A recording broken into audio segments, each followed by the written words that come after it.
2 after losing 3 in a row. Last year, Pitt scored first, and then Notre Dame came back with 45 unanswered points.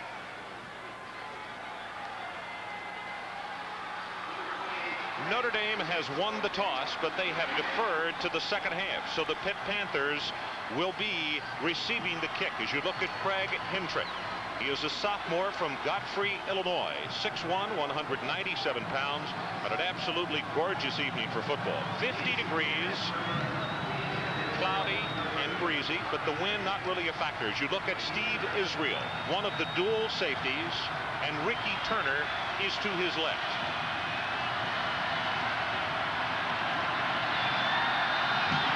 Hendrick's kick will come to Turner at the 3.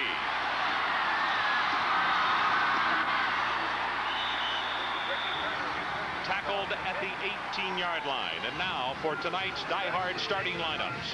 At quarterback, Alex Van Pelt, the sophomore from San Antonio. Behind him, Kevin Williams, a freshman from Galveston, and Glenn DeVoe.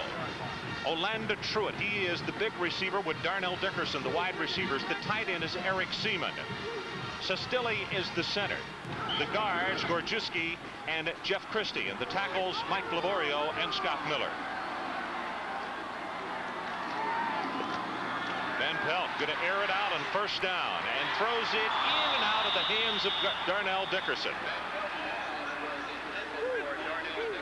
Here are the starters for Notre Dame on defense. Chris Zorich, All-American at nose guard. George Williams and Bob Dahl, the defensive tackles. Stonebreaker and Don Grimm, the inside backers. And the outside, Devon McDonald and Scott Kobakowski.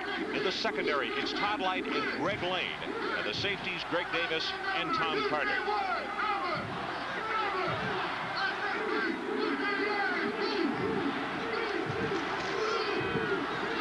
Play action and the quick out pass. This will complete to Dickerson, and he will take it out over the 27-yard line.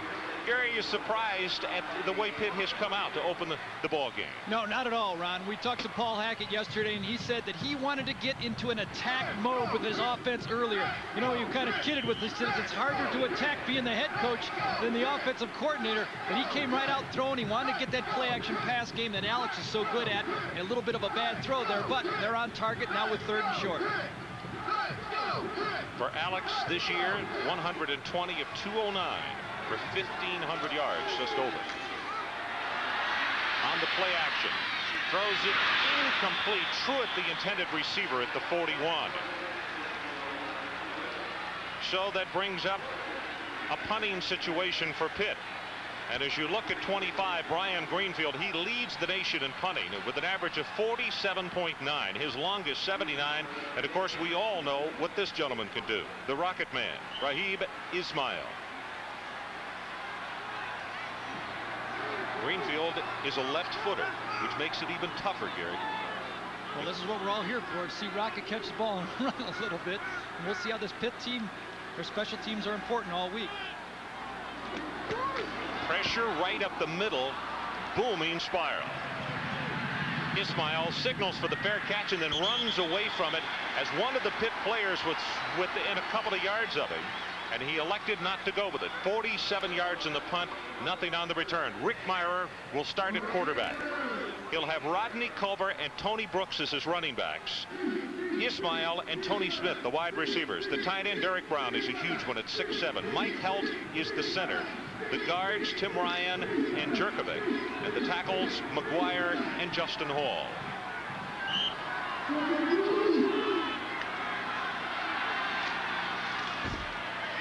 Running play right up the middle, good for 10 yards for Tony Brooks, the senior from Tulsa. And now let's look at the Pittsburgh defense. Prentice Wright making the stop. Derek Hicks is the nose tackle. The defensive ends are Hamilton and Gunn. The inside linebackers, Craig Gobb and Prentice Wright, who just made the stop. Heath Snell and Ricardo McDonald. Then in the secondary, it's Washington and Coleman at the corners, and the safeties, Lewis Riddick and Doug Hetzler.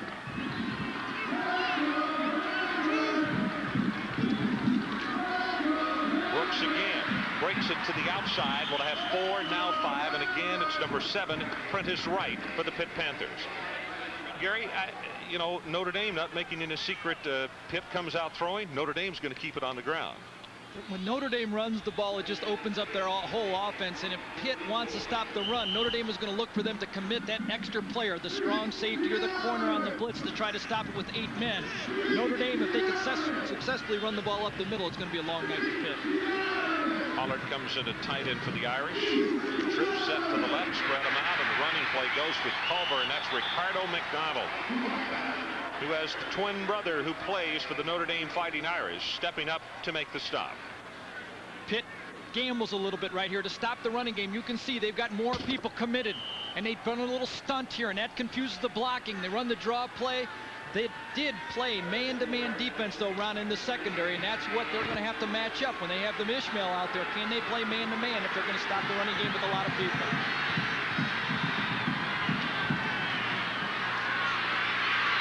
Under pressure, he is sacked at the 36, Keith Hamilton. That is the 8.5 sack for Hamilton this year. It's a loss of 8. And now it is punting time for Notre Dame. And, you know, we talked about the special team prowess of the Irish. Do not sell the Pitt Panthers short. They, too, one of the better special teams in the country. Of course, they emphasized it all week, knowing how good Notre Dame was at it, but they do it every week, and they feel they match up well. Hetzler is the deep man for the Panthers. Hentrick, who does the field goal and kicking off, has the ball partially blocked. And now a marker comes down as Hetzler will return it from the 15 and run out of bounds. And Hentrick is injured on the play.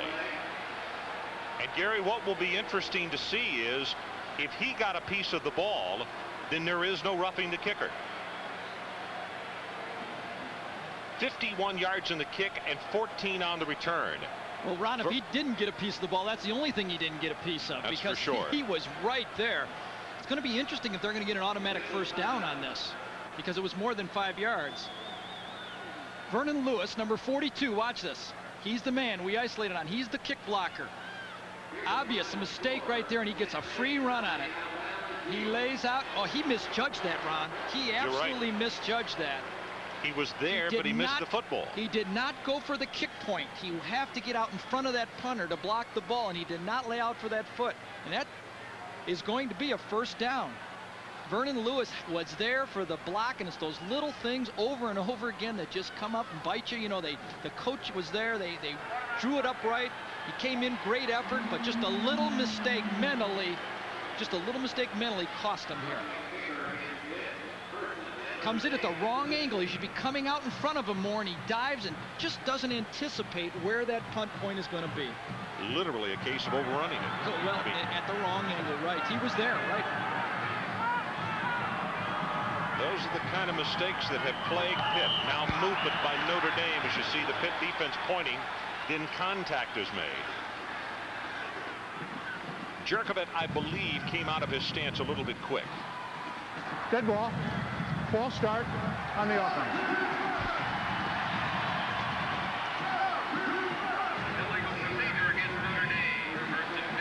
That's Hentrick on the far side, and of course Lou Holtz came out to personally take a look along with the trainers, and the reason is he does have backup people, but Hentrick is his place kicker and his punter. Of course, he had the 5 field goals last week, and he'd be a big loss for him.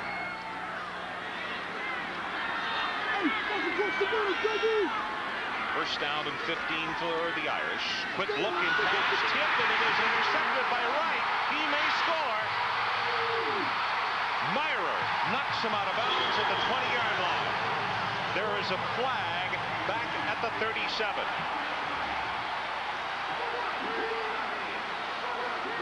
Tony Brooks never turned around for the ball in the quick look in. Personal foul. Blocking below the waist on the run back. You will see Tony Brooks. They've run a split formation here trying to spread out the Pitt defense. Meyer reads it. Brooks does not realize he's uncovered. Meyer hits him on the run. There was nobody covered over Brooks, and of course the ball bounces to right, and he's got a free run for the end zone, and Meyer makes the nice tackle here. He's in for 7 points. Of course, they had blocking below the race on the replay. Meyer does it. He pops up and he hits him. No one is covering Brooks on the formation. He could have caught the ball and picked up 5, 6, 7 yards. You know, sometimes when you put those guys, Brooks, those running backs out wide from the formation. They get lost out there. They're like a fish out of water, and he just did not realize that the ball was going to come to him that quick. Prentice Wright with his second interception of the 1990 season. Kevin Williams bangs it at left guard, bounces off the tackle, and then Don Grimm will knock him down. Kevin is only a freshman from Galveston Bald High School. 36 carries for 174 yards. Very quick, but he is not real big at 175. Right, redshirt freshman. He has their longest gain of the year, though. They like him the way he runs the ball, but they've got to keep him fresh and using him a lot on and off the field, not just pounding up in there all night. Glenn DeVoe is coming replacing him as the lone setback. Van Pelt, look in, complete. Dickerson, or check it, Chris Boyer, number 18, inside the 35 to the 34. And that is enough for the Pitt first down. Paul Hackett likes to call the plays by shuttling people in the game. Another penalty. Motion on the offense. Motion against the offense. So Pitt now has stopped Notre Dame. Then Ruff, the kicker, they do come back and get a reprieve with the interception, but here they pick up a 13 yards and a first down, and it's erased. And also on the run back, they're down there on the 20-yard line if they don't get the run back penalty. Pitt, as I was saying, likes to shuttle into plays with receivers because they're changing their formations constantly. One time it's 3 tight ends, then 1 tight end, then 3 wide receivers, then 2 backs, then 3 tight ends again. Constantly trying to keep Notre Dame off balance with substitutions.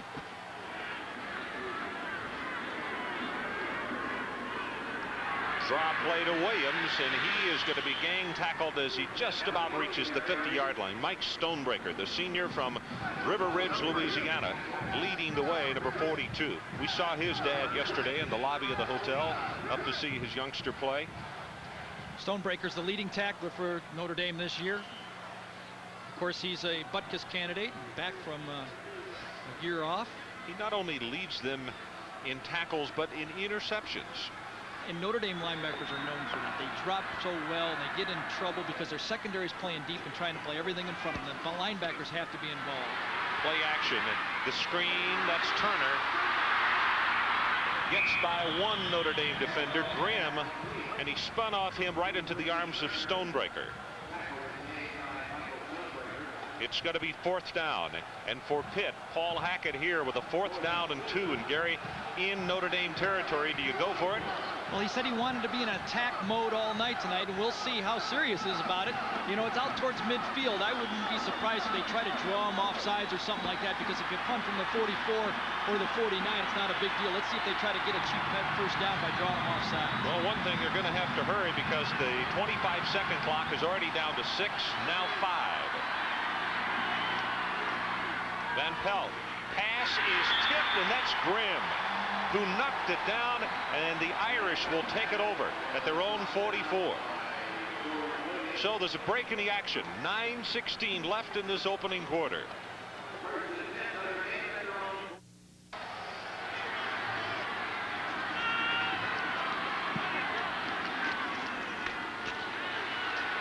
Tony Brooks tripped up as he crosses the 45. Mark Gunn, a senior from Cleveland, Ohio, is there to knock him down. Big number 90.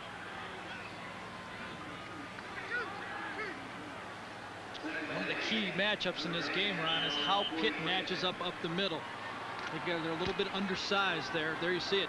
Their nose guard, 215 pounds, you know, matched up against Mike Hill, the starting center, who's almost 270. Brooks hit in the backfield, and he's going to be knocked down by Keith Hamilton. Will not get back to the line of scrimmage, and now the Irish, Gary, will scrimmage with a 3rd down and 8 situation. When we talked to Fred Von Aben, the defensive coordinator for Pitt, he said very seldom on film do you see Notre Dame in a situation when he can use his nickel defense. He's got an opportunity right now, and this is what he wants to do, is put some pressure on him with the nickel guys, covering a little bit and putting some pressure on him with the big rush. For the Irish, they need the 46 of Pitt.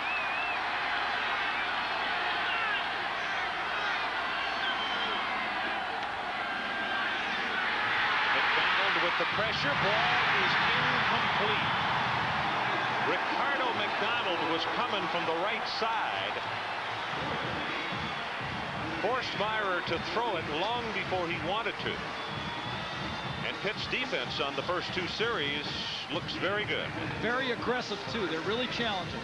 Jimmy Sexton, who was a senior, number 16, will come in to kick. He has an average of 33.3. So Hendrick obviously was shaken up a little bit more than we thought. Movement at the line of scrimmage, and I think the Irish will be guilty of procedure here, coming up out of the stance before the ball was snapped. Well, you can see that Pitt defense just shuttling around and moving around and gets them a little bit confused. Dead ball foul. False start on the offense. You get one of those punts blocked. That's all you do is you hear about it for the next 2-3 games. So they're on the sideline. They just had the coach drawing up all kind of X's and O's, and these guys said, uh-oh, let's get those splits a little tighter. Let's make sure we do it right. Hetzler, the deep man for the Panthers.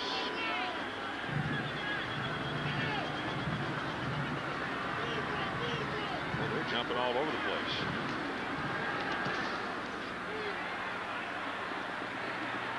Fair catch is called for and made at the 17-yard line as Hetzler went over the shoulder with that one. Let's go to Jerry Punch for a report. Well, gentlemen, sophomore punter Craig Hendrick didn't injure his legs or anything below the waist. Actually, what he hurt was his left thumb. He has a sprain of the left thumb. Now, Dr. Will Yerker, the team orthopedist, has bandaged it up. They're concerned about him being able to catch the ball. They don't want a turnover deep in their territory, so they kept him out for that punt and let the backup punter go in. Gentlemen? Thanks, Jerry. Well, he should be able to field goal kick then at least. He doesn't have to catch him on the ball. Well, Lou hopes not. No score with just under 8 minutes to play in this opening quarter. DeVoe hit at the line of scrimmage, and he will not make it back as George Williams is the man who comes across and makes the tackle. DeVoe subbing for the injured Ronald Redmond. An Achilles heel has been the problem for Redmond off and on for the entire season, and last week re-injured it. Boy, they miss him desperately because he not only is a good running back, Redmond, but a great receiver. Third leading receiver on the team with 12 catches, so they're going to miss him in this offense. Alex Van Pelt on the 2nd and 10. Ball is fumbled, and Notre Dame has recovered at the 16.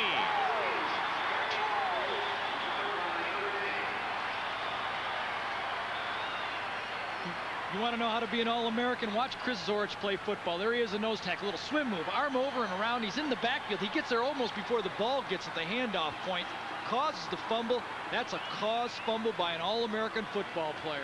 Here it is from a little bit different angle. He's in the backfield and he's swinging those arms. Boy, he's just all enthusiasm. Tough guy to block, not your standard nose guard. McDonald made the recovery. It was his brother Ricardo McDonald who forced the quick pass a moment ago. So the McDonalds making it happen early on tonight for their team. Straight ahead with the quick handoff is Culver, and the big fullback rambles inside the 10, and he is down to the Pitt 9-yard line. Well, he just gets ahead of steam so quick. He's like 2 steps, he's going full speed. That Culver just... Prentice Wright helping on the tackle and also is shaken up on the play. Somebody tells Zorich it's a night game in Pittsburgh tonight when he's got that half-cut jersey on. Well, it's 50 degrees at game time. Supposed to go down into the low 40s tonight. Kid just loves playing football. You know, every time you see him, he got a smile on his face. Nominee for the Lombardi of Outland. I believe he's got a great shot. He is just, when you watch film of this Notre Dame team, you just see him popping up everywhere. He not only is one of the physical leaders, he is definitely, as Coach Holt says, one of the spiritual leaders. Well, ESPN starts your college football Saturday each week with College Game Day. It's Chris Fowler, Lee Corso, and Charlene Hawks at 11:30 a.m. Eastern Time. And here's the lineup next week. Indiana and Michigan State in the Big Ten at 12:30 Eastern Time. Then Colorado and Nebraska, number 10 and number 4. And next week, Gary and I will be in Gainesville, Florida. Auburn and Florida, number 2 against number 14.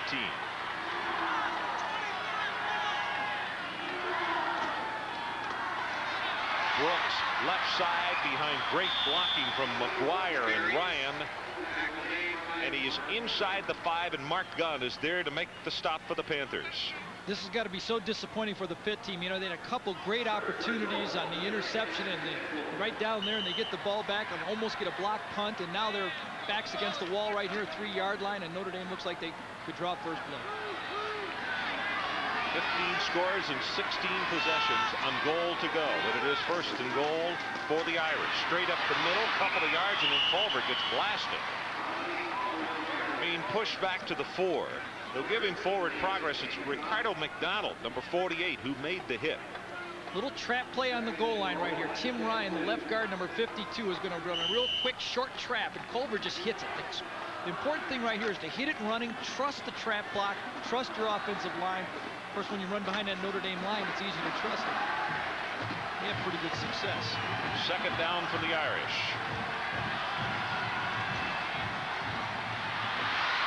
Brooks will score.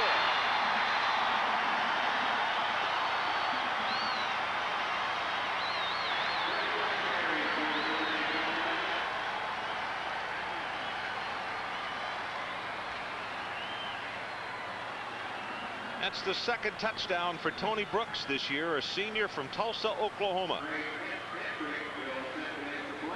Hendrick back in the ball game. Brooks now 6 carries, 25 yards.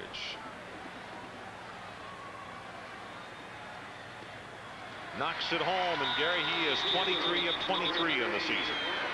Here's the replay. The option to the right. Meyer fakes it to the fullback, pitches it out there, and boy, it's Culver clean up on the outside corner right there, and he just walks into the end zone. Good mechanics. Well, there's a flag on the play. The discussion continues as the Notre Dame special teams have just gone off the field. It was thrown deep, and usually that's too many men. Unsportsmanlike against Pitt. The defender jumped on the back of his opponent to try to block the kick, which is illegal. It'll be a 15-yard penalty. So the Pitt Panthers will be penalized 15 yards. It is Notre Dame 7-0. 7-0 Notre Dame with 5:53 left to play in this opening quarter. Gary, the difference between a 3-3-1 team as Pitt has played this year and 5-1 in Notre Dame. Notre Dame got a break and they capitalized immediately. Yeah, we alluded to it a minute ago. You're right, Ron. When you get those, you work so hard for those turnovers, and then you don't cash in, it really hurts your morale. Hendrick's kick is going to come down to Israel, 6 yards deep, and Steve will not bring it up. 4 plays, 16 yards following the fumble recovered by McDonald. Only needed 1 minute 21 seconds, and Tony Brooks with his second touchdown of the season. By the way, a mention as we were giving you the starting lineups tonight, and if you follow the Irish on a regular basis, you might be wondering why both Devon McDonald and Kowalkowski are starting at linebacker. Andre Jones, because of that bruised thigh, not able to play in this one this evening.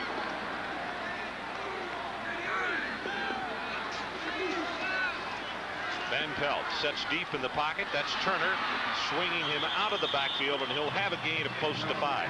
Turner is not only a tailback, they have been using him at wide receiver, but they've had to bring him back in because of the injury to so many running backs. Because Curvin was down so long, they had to get involved, and as much as they throw the ball, it's going to be a plus for him being able to come out of that backfield and catch the ball out of the backfield.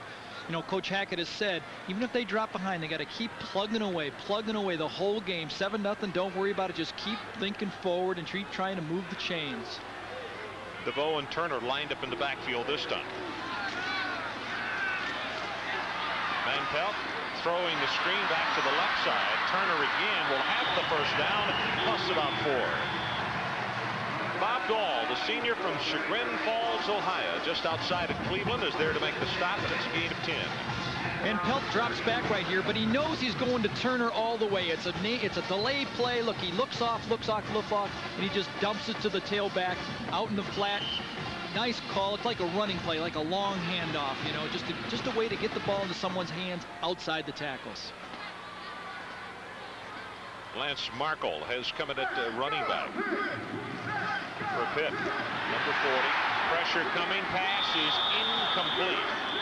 Truitt is the man they wanted, but Greg Lane, the right corner, was coming on a corner blitz, and you can see Alex Van Pelt is very slow in getting up.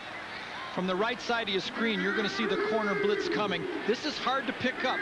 It should be somebody's responsibility to block the linebacker or whoever comes. Van Pelt's very fortunate to get this ball off. Those are the kind, if you hold it just 1 second longer, it's a fumble type play. Here he gets it, but he gets a good one on the ribs right here too. Also, that is kind of uncharacteristic of Notre Dame, isn't it? Even though they ran the quarter blitz though, Ron, they still maintained a zone defense. They really didn't gamble as much. They were on the short hash when they did it. Running play to the 35 is Kevin Williams. You got to look just a moment ago at Gary Darnell, the new defensive coordinator for the Notre Dame Fighting Irish. You remember Gary?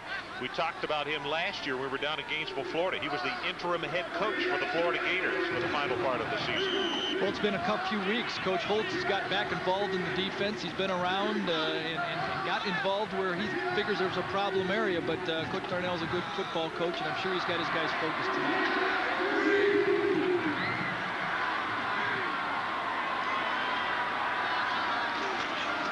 Pelt on third down, delivers, complete, and let's see where they're going to give him forward prior. That is not a good spot. He caught the ball in first down territory. That's what the crowd is booing about.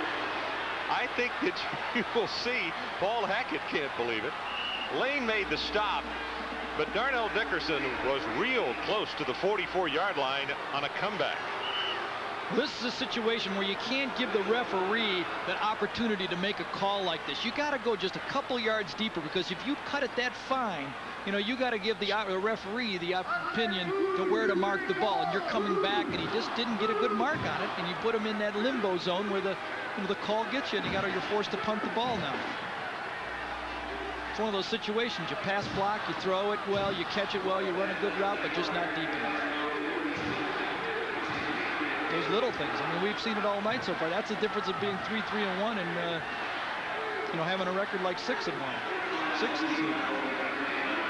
Brian Greenfield will be punting to this man, Raheem Ismail, and the Rocket has dropped back to the 15-yard line. 7-0. If you just joined us, Notre Dame on top with 4:23 left to play. Opening quarter. Pittsburgh, Pennsylvania. Celebration throughout the year for them as they celebrate their first century of collegiate football here. Oh, he rides this one. Ismail runs away from it. That is going to hit at the 2-yard line on the air. 58 yards from scrimmage. 4:03 left to play. First period. Irish by a touchdown. Welcome you back to Pitt Stadium. Everyone knows that Notre Dame quarterback Rick Meyer's older brother Jeff is serving in the Persian Gulf along with 200,000 other troops, and they're missing a lot of college football. But thanks to the generosity of Charlie O. Finley, former owner of the Oakland A's, they now have footballs to play with. This new Finley fluorescent football here. It's a new high visibility football, 1,000 of them sent to the Persian Gulf. They arrived yesterday, and when the lights go out at night and it cools down, 1,000 of these things will show up on the radar screens. They call them UFOs, unidentified Finley objects. Ron? By the way, that football that Jerry is holding up there has been approved by high schools across the country, and it is being used in high school competition in some areas.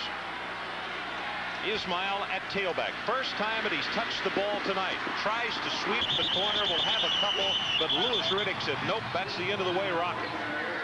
Not going to let you get far off the pad. Well, offensive coordinator Pete Cardelli told us they're going to try to get the ball in Ismail's hands about 20 to 25 times tonight in whatever way they can, and they'll put him wherever they have to do it.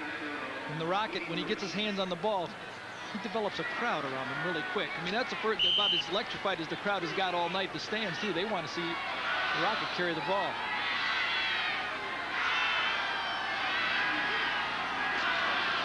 Give it to him again, and the draw play, and he will lose 3 yards. Knocked down at the 20 by Mark Gunn.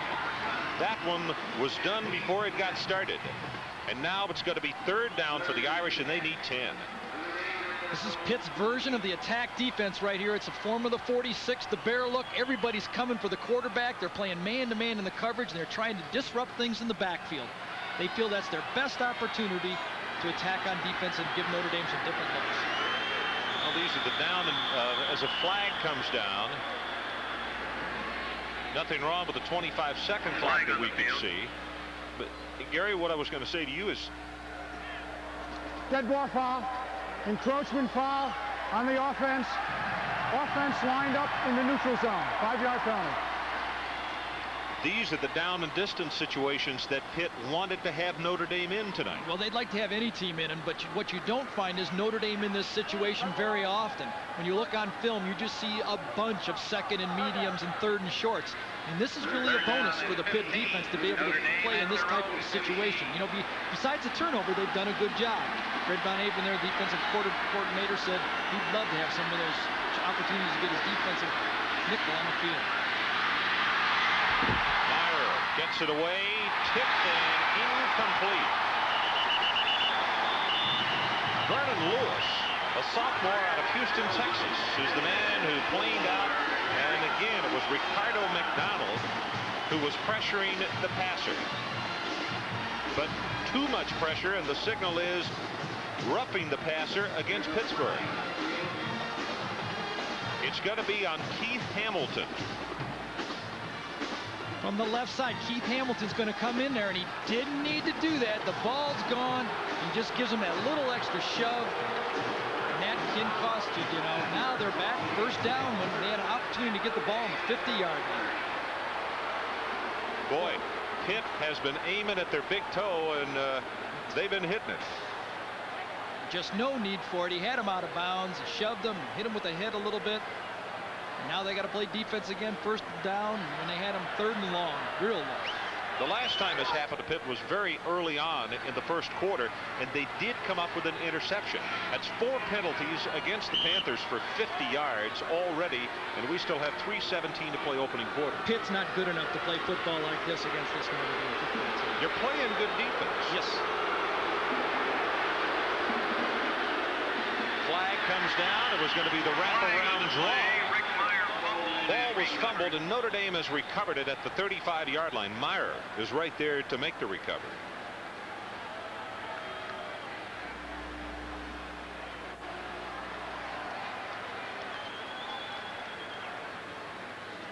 It's getting a little contagious out there, all these penalties right now. One team is penalized, and the other guy just follows the lead.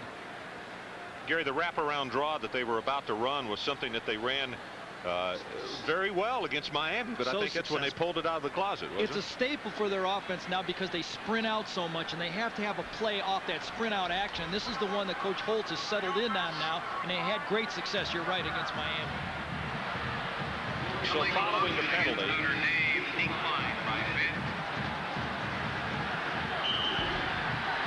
it is first down and 10. I'm confused. I am too. It should be second and 10, and now the officials, they pointed toward Notre Dame, but they had penalized Pitt. Yeah, I think they're off by 5 yards. It's just 5 yards. Well, now that's what you're pointing at. Well, the locals are not happy with the officials anyway. You know, motion penalty is declined. Pittsburgh elected to take the loss. It's still second down now. Second down now. Okay. You know, as a quarterback, you see that ball spotted up there, you run your team up there to get the ball snapped as fast as you can. Dorsey Levens, who's a sophomore, comes in to tailback for Notre Dame. He wears number 4. Meyer's going to sprint this one out, lobs the pass, and it is caught by the Rocket, but out of bounds. Ismail caught the ball, but just a step too far. One of the things Lou Holtz likes to do is get the quarterback out of the pocket.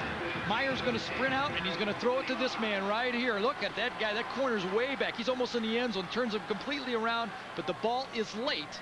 And boy, Rocket almost got that foot down to get a nice big gain there, but Meyer a little late on the throw.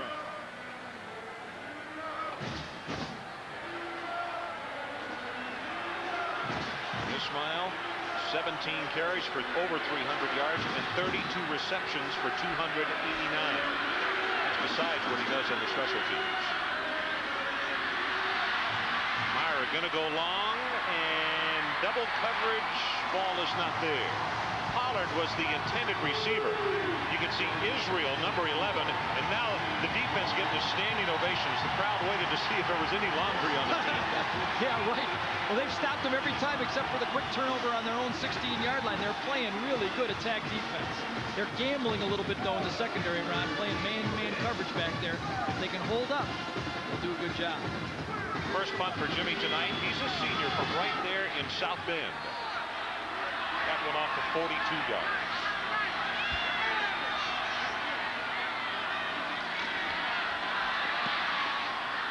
That one is off the side of his foot and out of bounds just across midfield.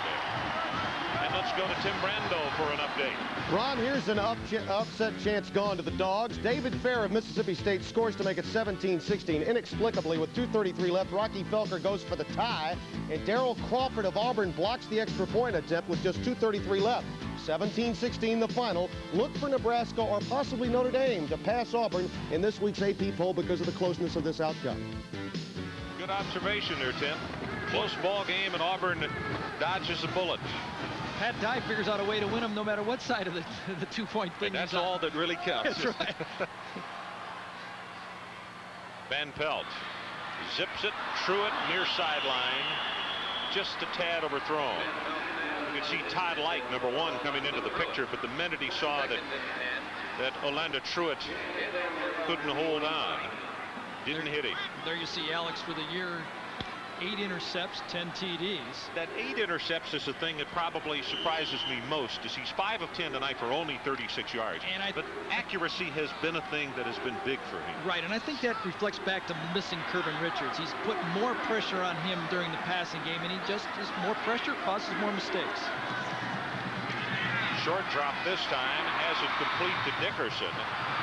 Ball is loose at the 50-yard line, and Pitt has recovered. I think Sistelli, the center, got over to make the recovery. Big sophomore from Fairview Park, Ohio. Dickinson, of course, who played quarterback a year ago against Notre Dame when he had that big fumble. And this one kind of reminds me of the play. He's got it almost finished, and book, there it pops up. And Pitt's very fortunate to get that ball back in that situation. You can see Grim, if you could have seen from reverse angle, his eyes got huge. He said, a Christmas present. This thing's coming right into my arms. Third down, 5.5, and Pitt has not converted on a third down situation tonight. Blitz coming up the middle by Notre Dame. Wide open is Dickerson. Has the first down and 5 more.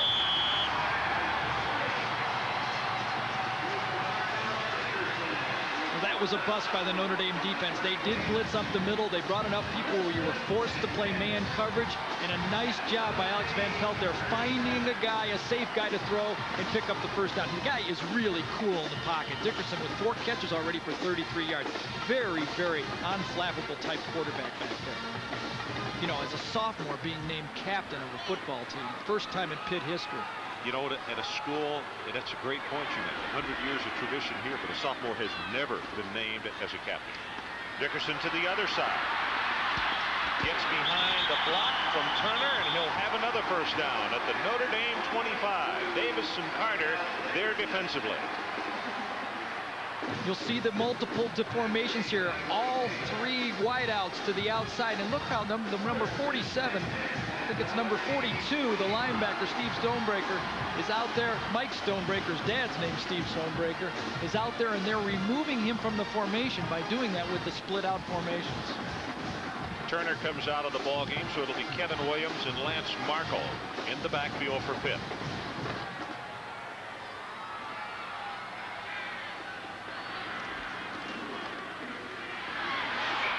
Kevin Williams caught by an ankle. That's Chris Zorich. Got him moved a little bit, but not enough. He just reached out and grabbed an ankle.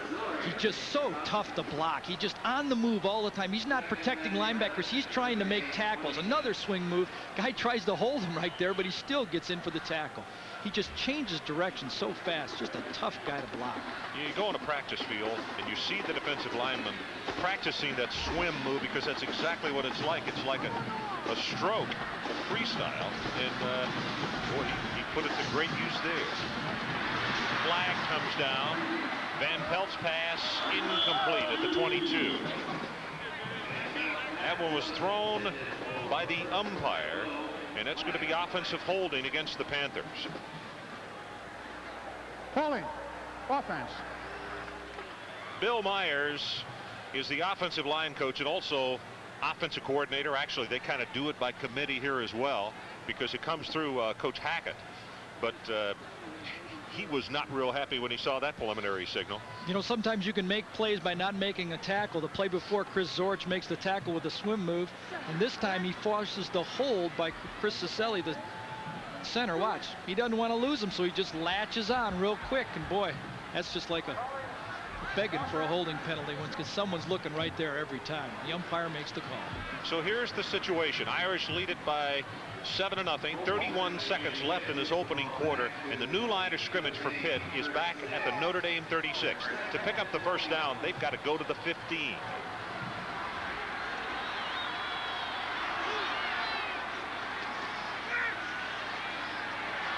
Deep drop. Ball is tipped and still caught by Moore, and he'll take it inside the 30 to the 27-yard line. So Pitt will be dealing with a third down and about 12 yards. Notre Dame played the deep zone that time, but I think it kind of played into Alex's plans, where he just wanted to pick up half of it on that play. Took the nice safe throw, and now he's got an opportunity to pick up the first down or at least get in the field goal situation.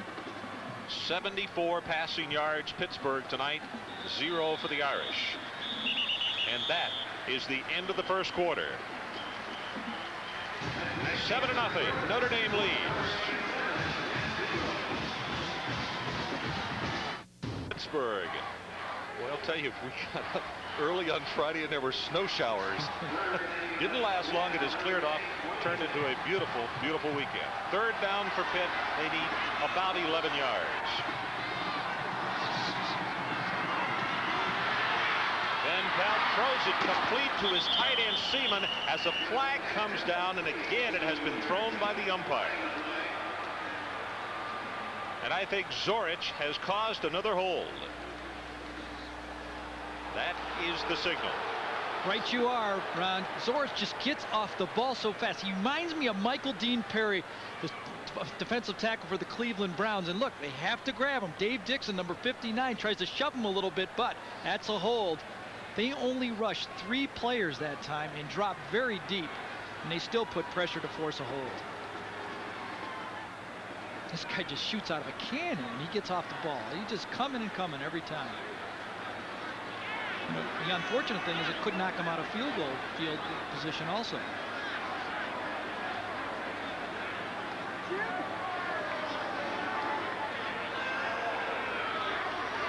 Penalty is pushing the ball back to the 36-yard line. So now for Pitt, third down all over again, and they still need the 15-yard line. As Boyer comes in at wide receiver, and also Junior Green, number 87. He's a freshman from Miami, Florida. Alex Van Pelt. Had a good visit with him yesterday in the Pittsburgh locker room. He was taking his football weekly test. His test. All they do is send in the plays. He has to know and memorize the formations that Coach Hackett wants to get the play into. A lot of work to play quarterback.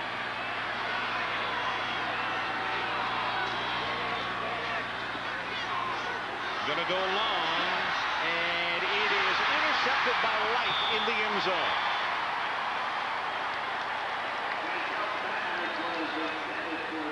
Devon McDonald was pressuring Van Pelt. Well, Light's going to get the interception on this pass as he throws it upstairs to Dickinson. He just puts it up there and hopes that Darnell can jump up and get the ball. But Light gets the interception, but credit it to Chris Zorich. 2 holding penalties on the drive, and he was in the backfield again. This time 2 guys on him, and he's working. The guy just never gets up. He's always running. They cut his legs, but when 2 guys block one, it opens it up for someone else. Straight ahead with the running play, and Culver finds some tough sledding at right guard. Prentice Wright is the first man there to hit him, number 7. Todd Light, senior from Flint, Michigan, one of the real leaders of the defense for Notre Dame. It's his 2nd interception of the 1990 season. He had a little hamstring injury that kept him out of a few big games, but he's back. Tony Brooks gets the call this time. Crosses the 25 and up to around the 27.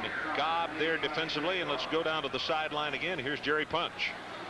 Where is starting fullback Ronald Redmond? Well, unfortunately, he's standing beside me here, and the reason being is he is their third leading receiver who got injured again last week against Louisville. That's 2 touchdown passes, and take a look, his left leg, he has a partially torn Achilles tendon here. He'll wear this brace for the next 2 weeks, and he will be unable to play for the rest of the year. Back upstairs. As we mentioned, that is a big loss for Pitt offensively. Good cutback. And Brooks, who is going to have the first down plus about 5 yards, as Hetzler has to come up from his free safety position to make the tackle for Pitt. Well, the Pitt defense is committing 8 people to stop the Notre Dame run. They're playing man-to-man coverage in the secondary. That time they even blitzed, and Notre Dame was still strong enough to pop it up in there and get the first down. Good cut by Brooks as he took it back to the left.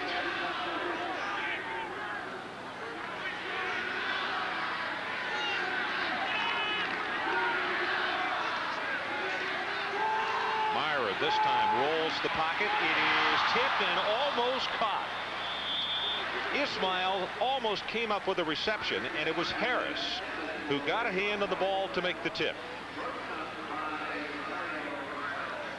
Irish leading 7-0. Clock is stopped with 12 minutes and 53 seconds. Paul Hackett behind him is his offensive line coach, Bill Myers.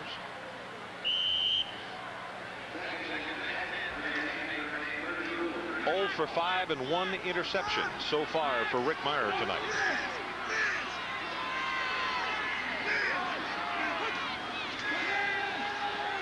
Again, they roll the pocket. Sets and going to go long this time for Ismail. Tipped and almost intercepted by Tinker Harris. Well, Ron, Rick Meyer's going to have a long night if he keeps trying to throw the ball deep to Ismail, because they are giving him a lot of coverage. The zone just slid so far as he tried to roll out to that side. That Pitt secondary is very aware of where he is, and all the safeties. Look, they've got 2 safeties inside the hash. You just can't throw the ball to that side of the field when they've got that type of coverage that deep.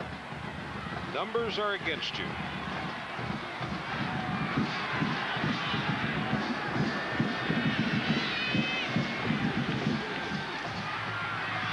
Sprints again to the left, throws it complete for the first down at the 48 to Sean Davis. Well, he got that one on the money for his first completion of the night. A little crossing route right here. Instead of going up the sideline last time and keep going long, Davis puts the brakes on, a little comeback route, and Meyer puts it right on the sideline. Meyer on the run. One of the things I think he does best is throw out of the pocket. Gets his body ready to throw and throws it in the position where just his receivers can catch the ball. It's 3 straight times they roll the pocket to the left. Any particular reason? I just think he likes to get him out of the pocket. He doesn't like to have a stationary target. Coach Holtz just does not like to throw the ball there. Tony Brooks on the carry, goes for a couple, maybe 3 across midfield. It's Craig Gobb, the leading tackler for this Pitt defense, is there to make the stop. Also Prentice Wright helping out. Sean Davis, who made the catch in the play before, is out of Tulsa. We mentioned that Tony Brooks also from Tulsa, Oklahoma. Irish recruit all over the country and very well. Do they ever? You go through their program, they got them from all over.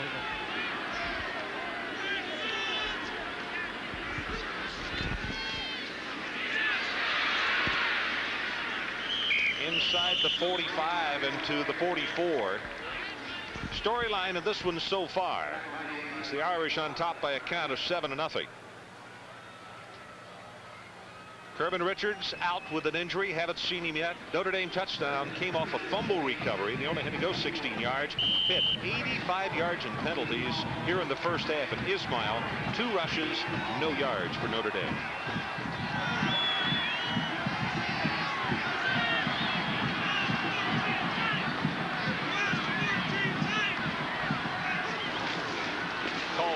Right side has the first down at the 40-yard line. 46, Craig Gobb, the senior from Bethel Park, Pennsylvania, was there to make the stop, but it'll move the chains across the way. Mirko Jerkovic, number 74, is going to pull out and pop him here.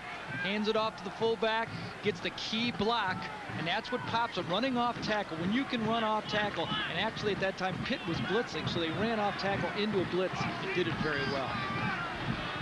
Smith and Ismail back at wide receiver. They're both out to the left. First man through, they give to Culver behind that big offensive front. Ryan and Help leading the way, and he's down to the 34. Again, a little short trap. This time Ryan providing the little trap action, and they just pop it up in there. They're going to try to run the ball up the middle between the tackles because they feel they have a good matchup against Hicks, because Hicks is only a 215-pound player, so you're going to see a lot of that tonight. 10th play of the drive for the Fighting Irish.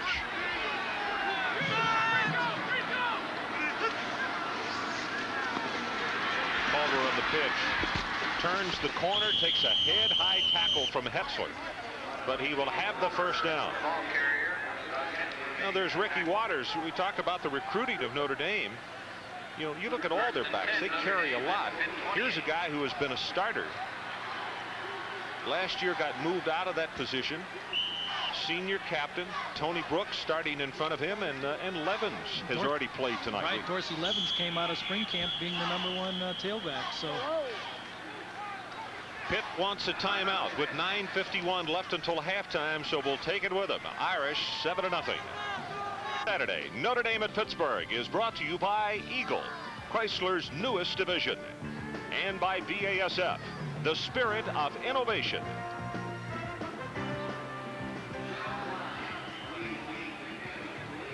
Nine minutes and 51 seconds left until halftime. Ron Franklin and Gary Danielson along with Dr. Jerry Punch here in Pittsburgh, PA. Notre Dame has rushed for 59 yards tonight. Brooks on the cutback, and he's going to score.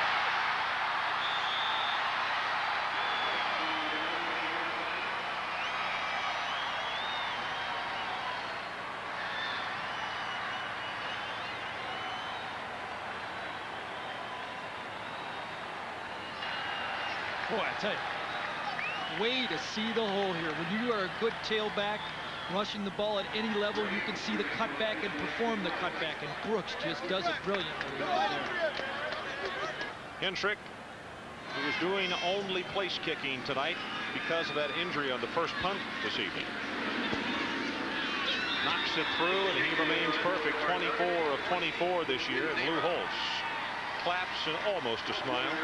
Watch how he gets the ball. He starts out to his right, but he reads it all the way back. Look at this. He's got leverage on him right here, but he cuts it back, and then Hetzler has a chance to get him, but he just inside cut of him, and boy, he is gone, and he just looks real pretty running to that end zone. So he's into the end zone for his third touchdown of the Irish by 14. 74 yards. There's the scoring drive. 12 plays, 80 yards, 4 minutes, 44 seconds. Guess who was on the kick cover team? This really blows me away. I knew he was on a receiving team, but not the kick cover. Ismail. This is Israel. Bobbles it at the 5. Oh, you can really hear the popping down on the field. At 26-yard line, he'll bring it back, and Greg Lane is there to make the stop. The student athlete of the game is brought to you by the U.S. Army. Learn how to get an edge on life. Be all you can be. And tonight's recipient, Notre Dame running back Ryan Mahalko. He is a psychology major with a 3.1 grade point average. Ryan Mahalko, our congratulations to him. Kervin Richards, we have just been told, is in the ball game for the first time tonight. 93 carries, 506 yards, 2 touchdowns.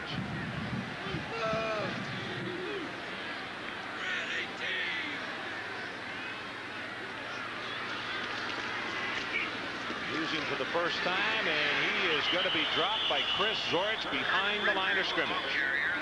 Kervin was out very early running tonight as they tested the ankle.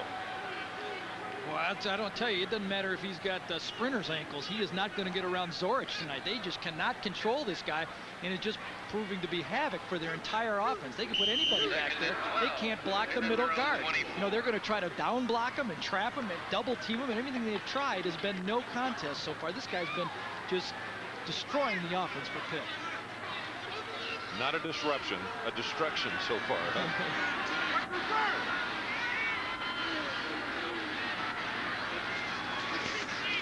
Van Pelt swings it out of the backfield to Turner. Nice cut, takes it across the 30, and he's out to the 34. And you could hear the groan from the crowd as they thought that possibly there was a semi-late hit in the play. Bryant Young, a freshman from Chicago Heights, Illinois, there defensively. I don't think it's any more fun than to watch a football player play at 100% effort. Watch Zorich. They're going to double team him. He sees the ball thrown, and watch him go downfield. He's not just going to rush the passer. He's going to get down there. Maybe there's a fumble. Maybe there's something happening downfield. The guy just likes to play football. 6'1", 266. Started out as a linebacker, put his hand on the ground, and he became an All-American. 1 of 5 on third down conversions for the Panthers, and if they want to keep the drive alive, they need the 37.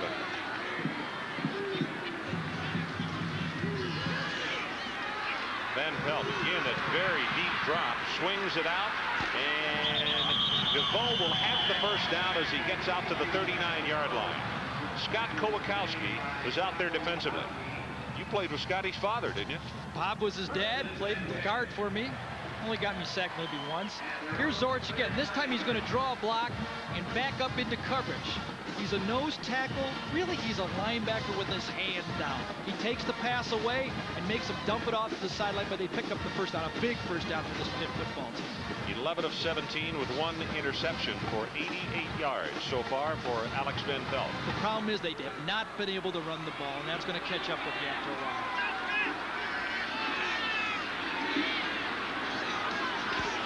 Ricky Turner. Nope, they fake to him. Van Pelt still with the ball. Gets it away. Incomplete. Looking for his tight end, Dave Moore, downfield.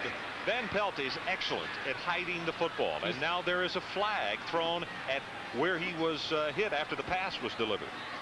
You would think it was roughing the passer, but the way the conversation is going here, I don't know if anybody's sure. Yes, Alex Van Pelt is a great faker.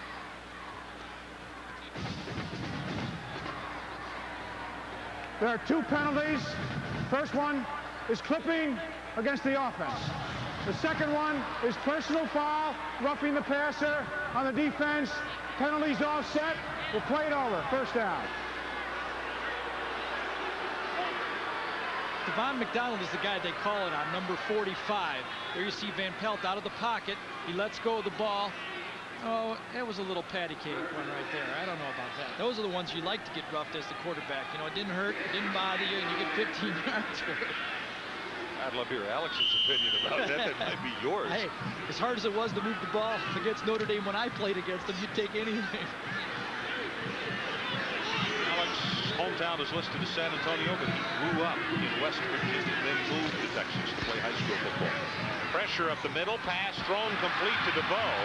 He is wrestled out of bounds by the face mask. That's going to cause 15 more, and now a big mistake for the Irish, because that will be another first down for the Panthers. Anthony Peterson, I believe, and 15 yards. Yep, and Anthony is going off the field, and look who's the first guy he's going to meet. It was Anthony Peterson. He gets a chance to play, and he's so excited to be out there. He grabs anything he can, and when he rips back on it, that's going to be the major one, pulling him down. And, you know, when you're doing it in front of the opposing team's bench, you don't have a prayer of getting away with it. You know the flag's going to be thrown. That's right. 14-0. The Irish on top with 7:17 to play until halftime. But now Pitt with their deepest penetration of the night as they are sitting at the Irish 40. Van Pelt has been effective, Ron, I think. He's throwing the ball. They're keeping them off balance. The formations have been good. They just have to have a little bit of a running game to keep Notre Dame even more off balance.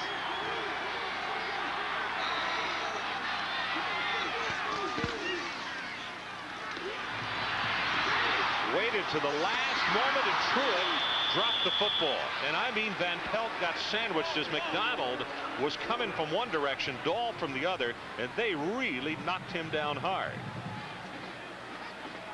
Van Pelt does wait for the last second. He is gutsy back in the pocket. Nice fake on the bootleg. He's out there. He looks. He can feel that pressure, and he throws it, and he gets ripped. Now, Truitt gets ripped here, too, after he tries to catch the ball. Gets a little alligator arm. Sometimes he'll come back and say, you know, throw it to me a little early.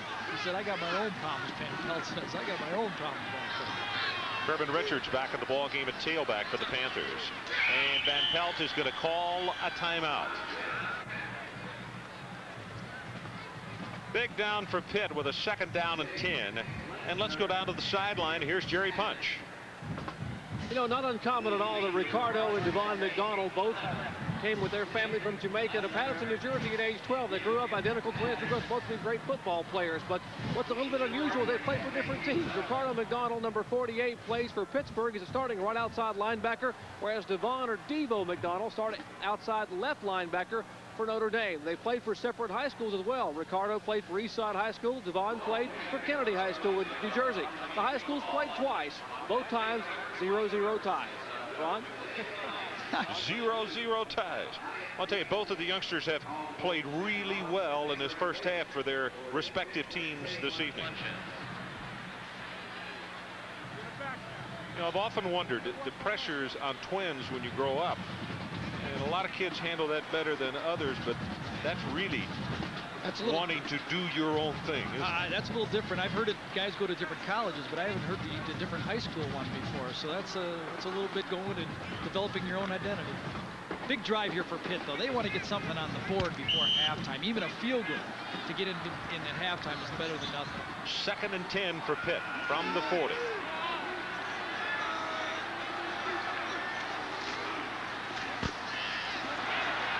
Van Pelt zips it complete at the 23-yard line. Orlando Truitt, the sophomore from Birmingham. And there is a flag back at the 50-yard line. Could it be holding? Personal foul, roughing the passer against Notre Dame is the call. Every place Paul Hackett has been, he's taught this ball faking maneuver. Watch Van Pelt. He's a master of it. He sticks the ball in, and then the ball fake by the halfback really helps the quarterback. Then watch Zorich nail one here after the throw, but right on the numbers. He hits the X receiver. Now Zorich comes in, and he hits Van Pelt right to the head with the push. That's a penalty, Chris. That is a penalty. He gets fired up to play. He's playing all out, but he's got to know when to stop. That's a big penalty attacked onto that play. Dickerson is back in the ballgame, and now the faithful for Pitt are standing and cheering. They've been a little quiet in the first half. It is 1st and 10. The ball just inside the Notre Dame 12.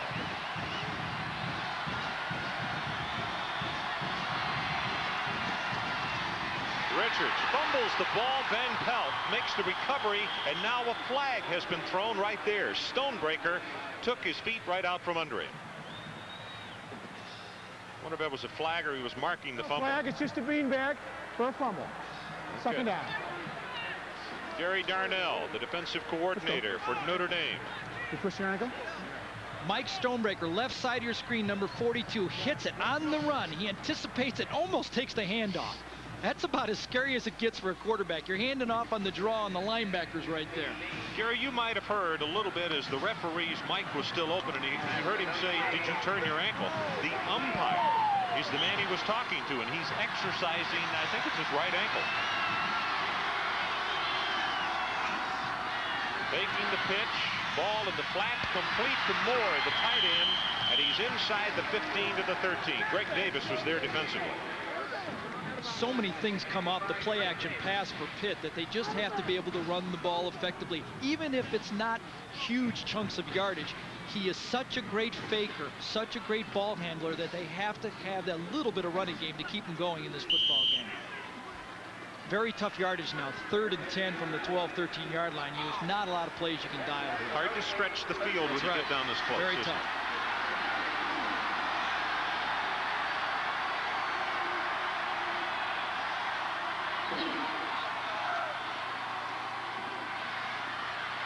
Van Pelt drills it complete inside the 3-yard line, and again it's Dave Moore, the tight end. Alex Van Pelt has a lot of touch on a lot of passes, but this one, he's going to zip in there. Watch, this is the hardest ball he's thrown all night. And when you throw near the goal line on those option plays, and that's what it was, the tight end Dave Moore found the hole. He just pumped it in there. 4th and short. 4th down, a little bit less than a yard. The extra tight end is coming into the ball game, and Pitt will go for it. Ron, I think Paul Hackett's telling his team right here he believes in them. He's told them all week we can beat these guys, we can attack, and now he's showing them. 10th play of the drive. Crowd will tell you.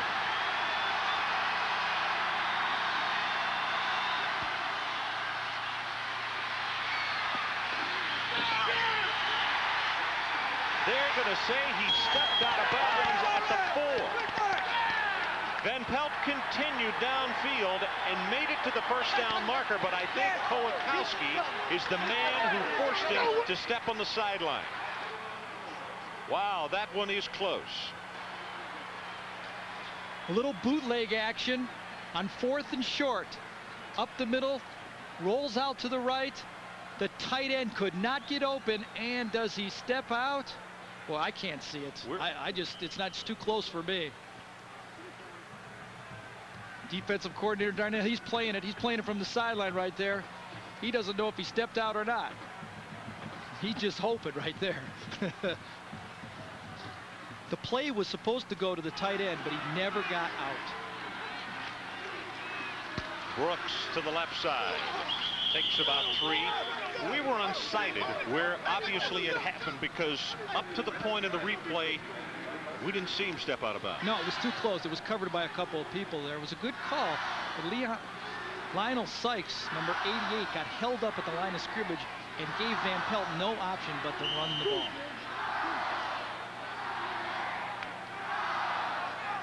Ismail is out. Sean Davis comes in replacing him.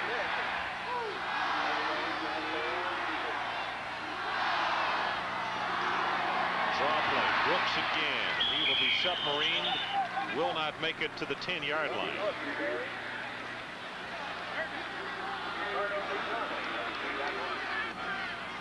Look at these miscues. 3 fumbles, lost one while ago. As you look at Chris Zorich, Pitt has played a good ball game, but you can't make those kind of errors against a team of this caliber. Well, Zorich has helped cause a lot of those. I wonder what he's talking about upstairs. You know, like, coach, let me do something else. I don't know what else you can do. 3rd down. Meyer from his own 1 goes long. Rocket is there and he drops it. That would have been a tough catch, but it was in his hands at the Pitt 45. And Keith Hamilton was all over Meyer, forcing him to get rid of it. Play action pass. He throws it to the middle of the field. Look at Rocket run and make up ground like a center fielder going up for the hit ball. He gets there, but he just isn't able to control his body. A ball he could have caught. Yes. Boy, he makes up a lot of ground when that ball's in the air. Jim Sexton standing 5 yards deep in his own end zone. They're coming after him, and he gets it away. Not real long, but he did get it off. And now gets a big Notre Dame roll. Light will touch it dead at the 49. 40 yards in the punt. Breaking the action. 3:53 left until halftime. Kirvin Richards breaks it up the middle inside the 40. Kowalkowski makes the tackle, but that's going to be a gain of 10+1. He'll have a first down Pitt. Well, I'm sure Kirvin's happy to get in there and bust one up the middle, but I know who's happier than he is. Alex Van Pelt is happy to see somebody else produce a little offense besides him, because he's had it all on his shoulders all night. And of course, Paul Hackett has got to be happy because it just gives him more opportunities to draw something that'll work.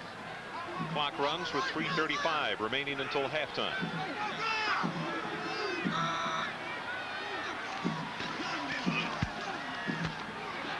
Van Pelt throws complete. That's Seaman inside the 25 and down to the 20.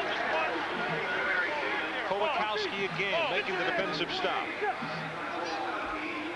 You know, Paul Hackett told us yesterday that he would classify Van Pelt as a firm passer, not an overpowering arm. But when he has to gun it in there, he does a good job of getting it in there. Right then, he had to throw one before it would zip, and he put it right in. He's so calm in the pocket. He's just a great leader. 16 of 23, 1 intercept, 146 yards for him tonight. Kirvin Richards at the 10. That was Carter who bumped him out. Tom is a freshman from St. Petersburg, Florida. Same play that he picked up a few yards before. This time they run the pitch, and he pops it right through. What they actually did is caught Greg Lane, the corner, on a corner blitz and popped it right in there by trapping it by the guard. They caught him in the defense they'd like to have on that pitch. Second down Pitt. They need about 1.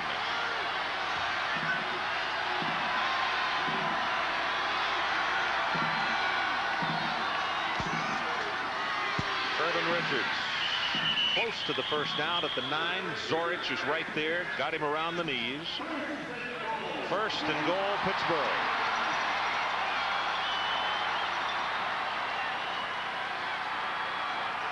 I think Pitt has to be pretty excited about the way they've been able to move the ball so far tonight. They've made some mistakes, obviously, but they're in the football game, and they're gaining confidence. If they put one on the scoreboard here, they're going to be tough to stop in the second half.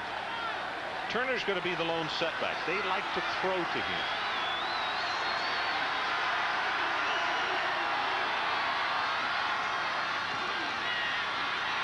Van Pelt, touchdown, Moore.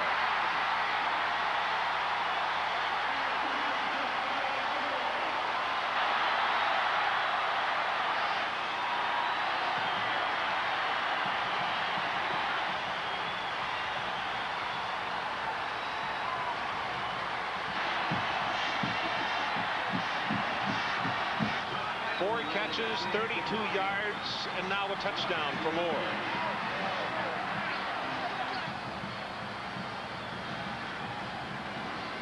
Kaplan, 17 of 17 on extra point attempts this year. Knocks it through, and we have a 7-point ball game with 2:34 left until halftime. Notre Dame stays with their zone even on the 9-yard line.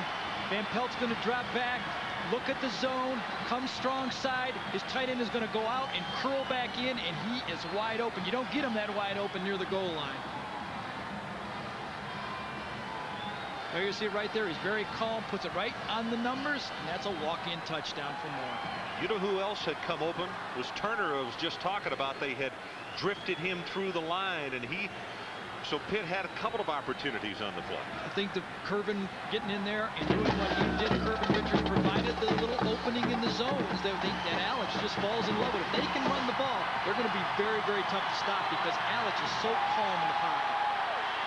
Well, they certainly go hand in hand. A lot of times people sitting at home don't necessarily understand that, but the running game goes well. Normally the passing game will be there for you. Especially this passing game, because Alex is such a great ball faker and his backs do such a great job that you can keep those linebackers in Notre Dame involved in the run, and it opens those seams behind them.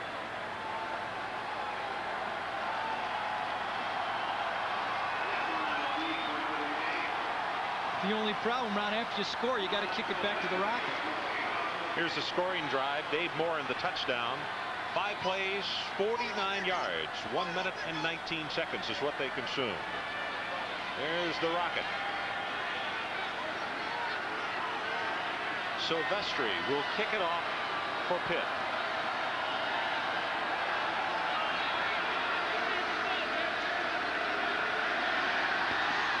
They kick it on the ground. Will he get it?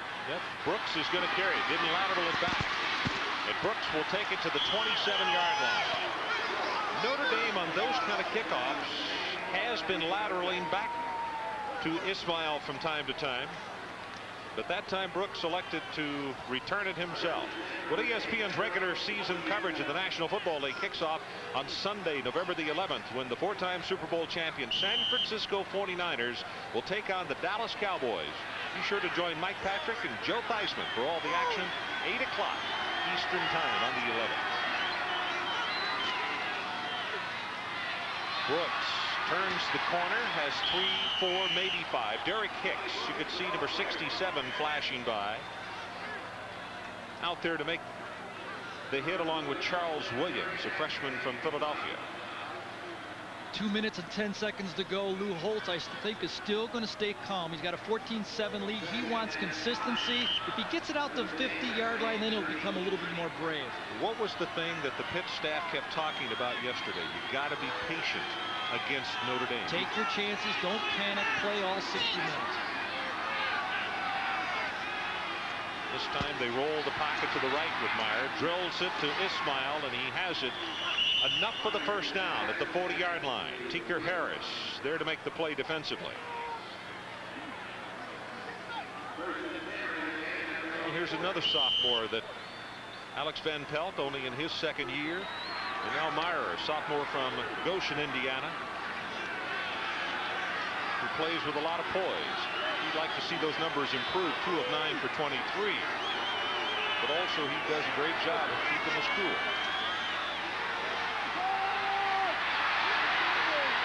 Now it's no time for cool. It's get out of Dodge, as Keith Hamilton was the closest man to him. Also number 7, Prentice Wright, forcing him out of bounds, and that'll stop the clock with 1:17 to play in this half.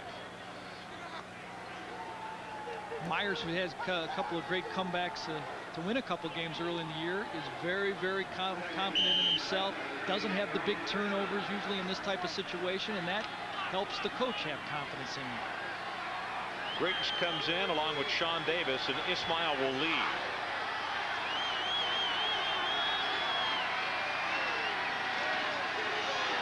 Drop play to Culver. They're going to mark him down at the 45-yard line. Ricardo McDonald there defensively for Pitt. What about Paul? Do you think he's going to be satisfied to go in a 7-point game at halftime? Well, unless he can get him in a punting situation where he can go after another block punt, I'm sure he will be. He's on an upbeat now. He goes in. He can talk to his kids. He said, without the turnover right in this game, we can play with Notre Dame.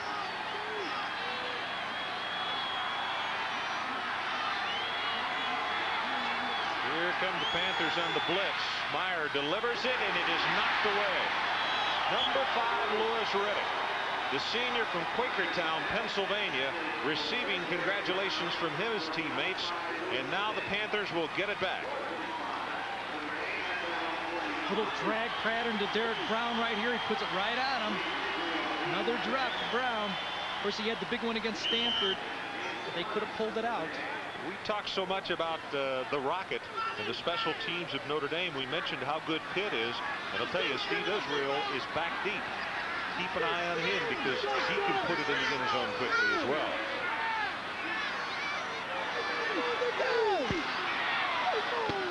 Sexton's kick. This is a good coverage kick. Israel, no fair catch on the run, and he falls down, trying to make a cut at the 20. Clock stops with 27 seconds left. What do, Gary? Do you take a chance? You put it up a couple of times, throw a safe pass, or... I'll tell you, the first thing I do is tell him to fair catch it next time in this situation with 27 seconds to go. There were a couple of white jerseys down there. You're right. Well, he's anxious to play. I know that, getting back in there and getting healthy, but this is a situation where a turnover, with 27 seconds to go in the game, if he doesn't get a great block there, he's looking at a possibility of turnover on this punt, and then he gets down. I think you'll see it a little conservative right here. Quick handoff to Vo. Has 10 yards as he takes it to the 30. And unless they use a timeout, clock will stop momentarily for him to move the chains.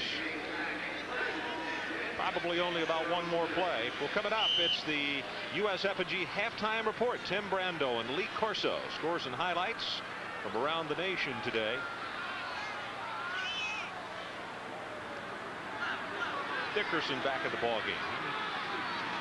Was big in the first quarter. DeVoe with a handoff. 10, 15, counted off at 17 yards in the play. Call a timeout now. Call a timeout. Throw one in the end zone. You got an opportunity. 17 yards in the play. 2 seconds showing on the clock. Call a timeout. Throw one in the end zone. They've got one left, and they do use it. So we'll take it with them. And for some reason, 1 second went off the clock. We'll be right back. And we have 1 second left on the clock. Two opportunities here, Ron. You either get it in the end zone with the long pass, the tip ball or something, or you get an interference call and have the opportunity for one more play to kick the field goal. Either way, it's going to be deep.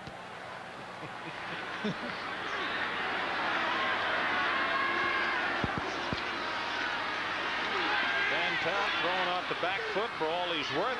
Tipped by Kolakowski, I believe.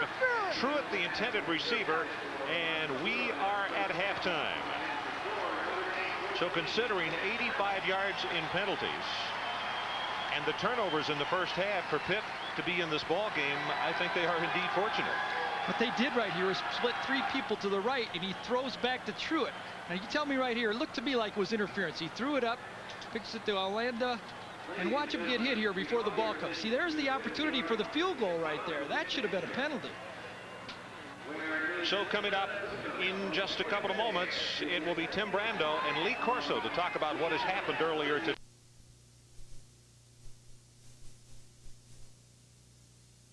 And Brooks. And he's going Ismail.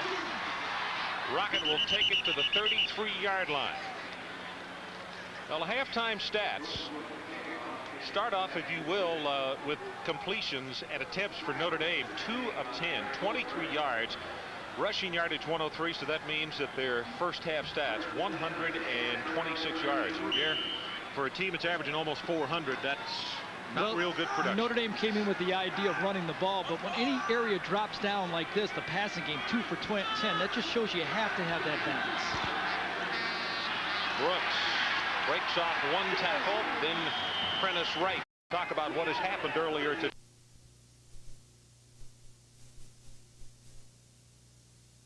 And Brooks, and he's going to lateral it back to Ismail. Rocket will take it to the 33-yard line. Well, halftime stats start off, if you will, with completions and attempts for Notre Dame. 2 of 10, 23 yards. Rushing yardage 103, so that means that their first half stats 126 yards. Here, for a team that's averaging almost 400, that's not real good production. Notre Dame came in with the idea of running the ball, but when any area drops down like this, the passing game 2 for 10, that just shows you have to have that balance. Brooks breaks off one tackle, then Prentice Wright will finish him off at the 35, and it's going to be a gain of a couple. Derek Hicks actually took his feet out from under it. First downs, Pitt had 11, Notre Dame with 10. But the one lost fumble, also a turnover with an interception off Van Pelt, really proved to be big. Pitt got a turnover, unable to do anything with it, and of course the penalties. The reverse to Ismail, and Wright is there to knock it down for a loss, and I'm not so sure that a flag shouldn't have been thrown because he was being clipped. He was being pushed from behind, you're right, but Prentice Wright made a nice job. You know, number 90, Mark Gunn, also smelled it out, but, you know, Ishmael was just a little bit too quick for him, and Ismail gets by him right there. Mark Gunn makes the play, but slows him up enough for Prentice Wright to come in. We didn't see the clip from behind. Ismail comes from behind. We're trying to get him the ball, but this time the Pitt defense is ready. Third down. They need the 43.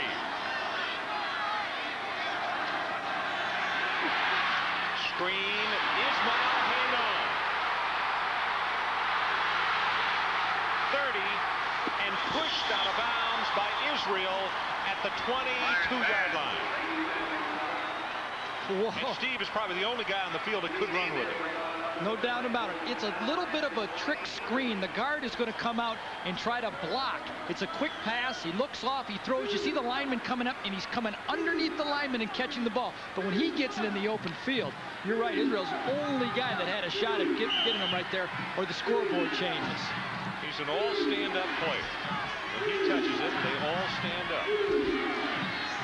Whether you're for him or against him. Brooks with the cutback. Boy, you can hear the leather pop in the headgears as he put his head down and takes it inside the 20. Gene McGuire with a very good block on the play. Gene's a junior out of Panama City. Had knee surgery, what, 3 weeks ago, I guess. Yeah, he just came back. You know, they do it arthroscopically now, and it's just so much different. The time you can save and get back in there and play. Jerome Bettis in at fullback. He's a freshman from Detroit. Flag comes down, and Brooks will be knocked down for a gain of 1. God was the man holding on from where that one's thrown. It may be the Irish with an offensive holding call. Holding, offense.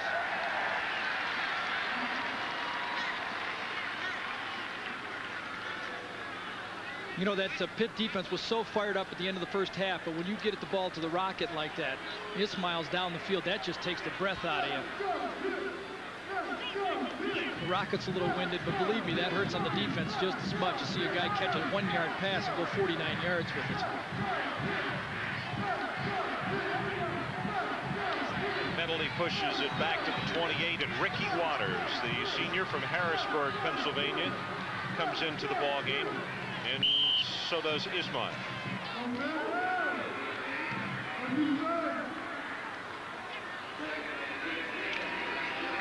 (14-7), Notre Dame leads. Early going, third quarter.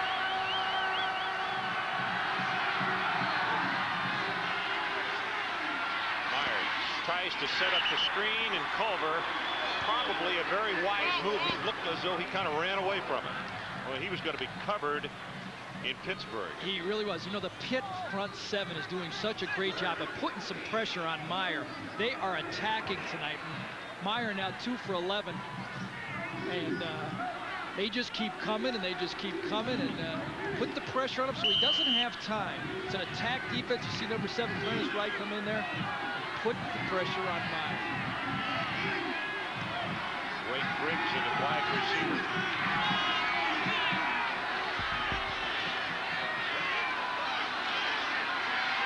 Blitz is coming, pass complete to Ismail, and he gets blasted by 14, Marcus Washington. And Marcus got up and gave him a little shove, kind of a chancy move. This time Ismail comes off, goes about 6-7 yards, turns around, little hook pattern, nobody else is open. Meyer has to get it to him. Good tackle, wraps him up, had his arms spread out and then wrapped him. Didn't give him a chance to spin away from that one. Hendrick to attempt the field goal, 39-yard attempt. He's 11 of 13 this year.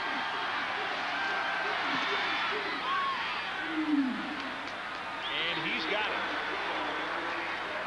Craig Hendrick opens the second half for the Irish with a 39-yard field goal, and they go back on top, this time by 10.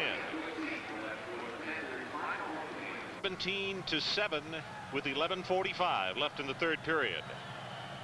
Hendrick, who was shaken up back in the first half and is not punting tonight, kicks it on the ground, and this one is going to be lateraled back to Turner.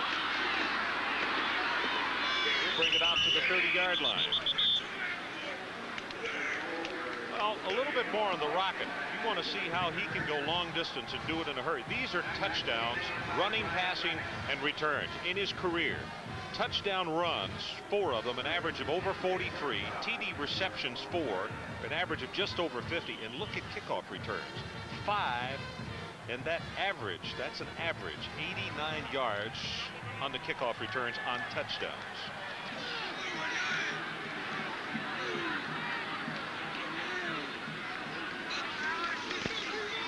Van Pelt zips it out, too tall for Turner.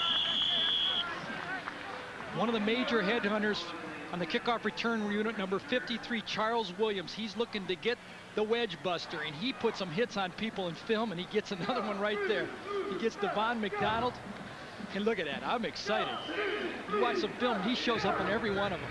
We watched special team video for about 30 minutes yesterday morning, and see him do that more than once. You put a light on him all night, he's going to hit somebody. Irvin Richards, 5, 10, still on his feet to the 43-yard line. Greg Davis finally grabbed a hold of it. Even less than 100%, he has great vision. This time Jeff Christie, the right guard, gets even with Chris Zorich. And Zorich tries to play off the block. Christie gets him going the wrong way, and Curvin's by him. Curvin gets out to the secondary, and he's just not, he doesn't look like he's moving 100%, but he's got great balance, too, I'll tell you. What a life he's added to this offense. He really has. Slid it to the outside and then cut it back in. They fake it to Turner. Pass complete, and a flag comes down, and I think a clip is going to be called on Sestilli, who did a comeback to protect his quarterback. Clipping on the offense.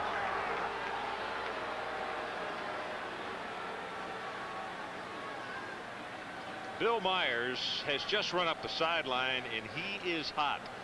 I don't know if he is contending that the player turned his back on him or what. Chris Sestilli, it was a play action pass, and you're right, he wrapped around after he was uncovered, and he came back, and he actually cleaned up on the guy that was going to hit Van Pelt. Here's Bill. And he's upset because it happened in the backfield right there, and he just came down and hit him below the belt, and Bill's upset about it. They had a big play there, too. Former Green Bay and Pittsburgh lineman.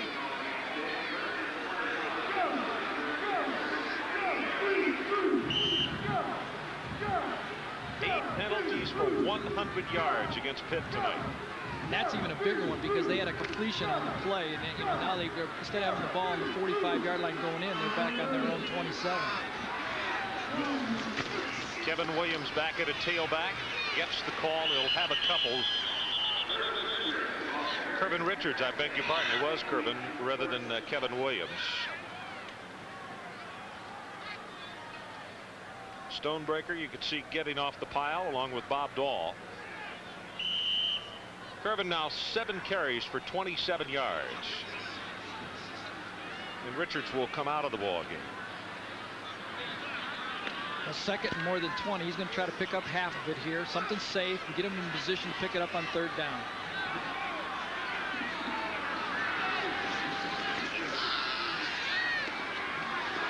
Van Pelt, lucky he did not have it picked off. Kowalkowski was the man standing in front of the football, and it went off his fingertips. Scott baited him on that one. He knew he had the curl coming right from behind. He just made Van Pelt throw the ball and stepped in front of it. He had a pickoff right there, hit him right in the face.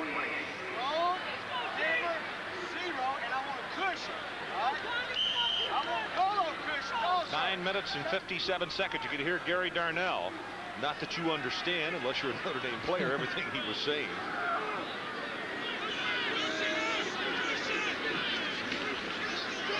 Draw play is going to be knocked down for a loss. George Williams in the backfield. Just as the handoff was made, he had the running back. Trying to run a safe draw play and get a little bit of extra 5, 6, 7 yards so they can punt the ball from better field position. They turn out losing yardage. Greenfield, the nation's #1 punter, to kick to Ismail. And from this position on the field, I'm not sure they can kick it away from him. He's going to try to get that ball near the numbers.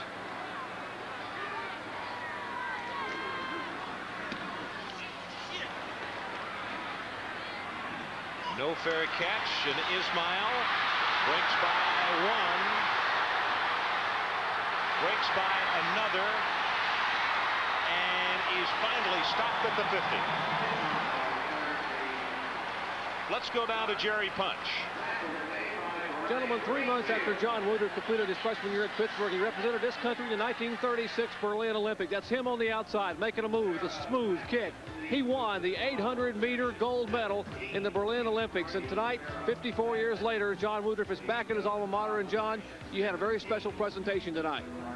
Yes, this is very special to me to be able to turn my gold medal over to the university that I won back in 1936.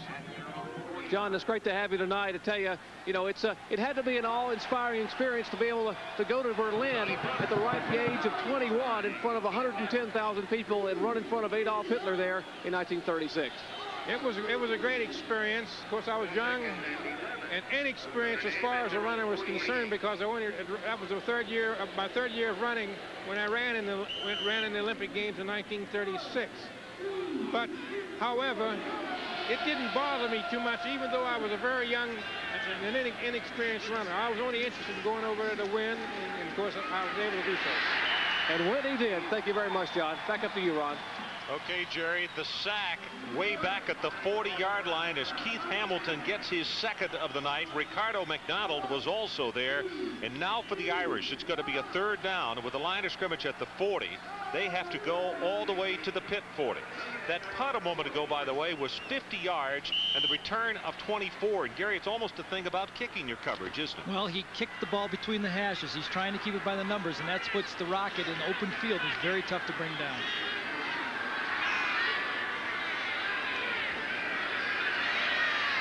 Steps up and drills it incomplete at the 35. Sean Davis is the man he was looking for. And a good hand for the Pitt defense as Notre Dame will have to kick it away.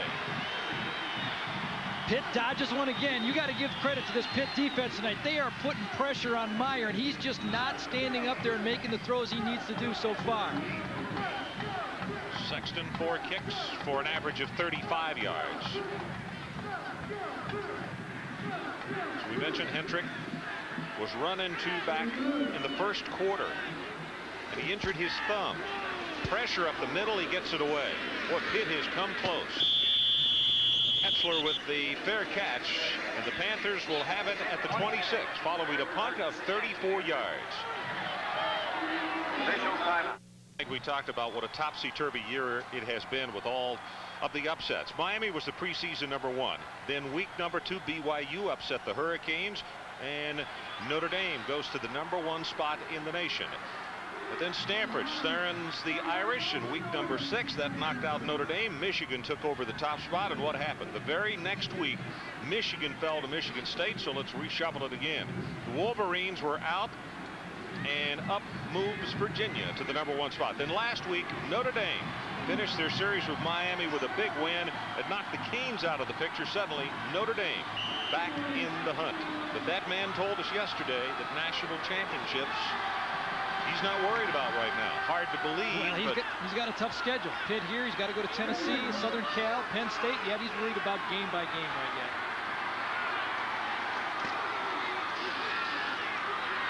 Van Pelt lofts it out to DeVoe. Nice move, but he takes it close to the first down out at the 36-yard line. Glenn is a junior from Cocoa, Florida. You remember so many times this year I've talked about how many players Merritt Island since Cocoa is right next door. Here you see it again. Chris Zorich is going to draw double coverage himself. So Stilly, Dixon's going to help out on him a little bit. And they give Van Pelt a little time to dump the ball off, and second and very short.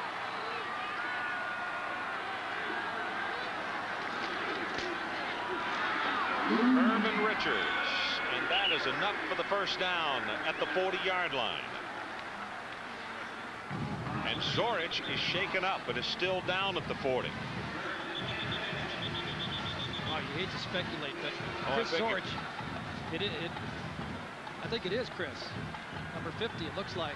Yeah, yes. The way the number was stretched out there, I thought for a moment that it was 60 rather than 50 after I'd made the call, but it is Chris Zorich.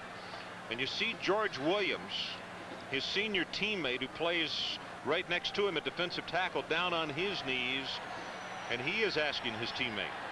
We have a replay of it. It looks like his left ankle gets caught up in traffic right here. And he turns on it. It's actually his own body weight right there, and you can see him. Tom Carter looked as though he stepped on it, didn't he? I don't know if he caught it in the turf a little bit or Carter stepped on it, but you could see it just collapse. It wasn't anybody from Pitt. Well, Lou Holtz did not even work his team out on artificial surface this week at Notre Dame, and he is not a big proponent. He likes the natural stuff. Now, whether that was caused by the artificial or not, it's really hard to say, particularly if his teammate did accidentally step on his foot. But he is leaving the field under his own power. You talk about the rest of the way, this game tonight, and then with the schedule they have to play, and they don't want to do it without number 50. Right, they've got 2 more turf games coming up, Navy in the Meadowlands, and then they're going to visit Tennessee. Junior Bryant, a sophomore from Omaha, Nebraska, has come in replacing Zorich. Van Pelt throws it complete. That's Dickerson. Makes the spin move. He's not going to have the first down. He'll miss it by 3 as Todd Light is there holding on. Darnell's getting more acclimated to that wide receiver position. 6 receptions tonight. That's more than he had coming into the ball game. And he's just growing into it. They say what they like about him is he attacks the ball. He goes for it. When it's up in the air, he feels like it's his ball. Looks like he's a little ginger as he goes out there. Hope he's blocking on this play. He's a pretty good sized guy. 6'4", 200 pounds. Not like tackling a tiny wide receiver. Irvin Richards breaks it up the middle. That's enough for the first down, plus some. And let's go to Tim Brando for an update. Timmy. We're going to take you to Tucson into Cactus Country, gentlemen. Watch Ronald Beal. Great ball fake here on the inside. And then the reverse to Michael Bates. All the way down to the Washington State 1-yard line. That would set up a Lamar Lovett touchdown run. They've since added a 15-yarder by Lovett. It is now 14-0 Cats. Let's get back to the Panthers and the Irish run. 17-7 our score. Richards again, cuts it back to the left, no hold to the right, and there you see the ankle, I think, just went again. He tried to make the cut, and he went down without really being hit, and yep, he's going to have to come out. Oh, that is a shame. In a controlled situation, you can protect that ankle, but when you're playing football and you're trying to make cuts, it's instinctive what you do. He breaks into the open. Tom Carter's going to come up, and he wants to put the move on, and the body and the ankle just won't allow him. It's too bad. You know, you'd like to see these great kids play football, and he's just not 100%, and he's been a big part of their offense. So Ricky Turner will come in replacing him.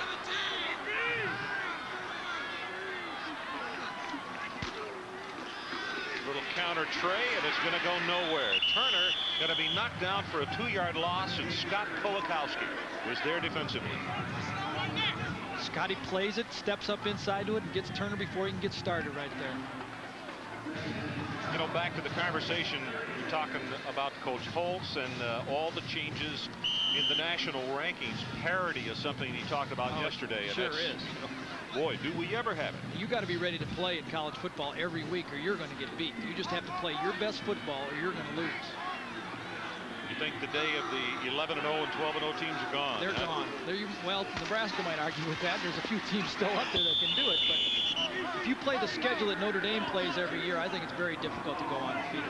Their record is absolutely amazing against top 20 teams, bowl teams, and teams that have won 20 to 30 games over the last 3 or 4 years. I mean, they just play tough schedule, and they're up to the task every week.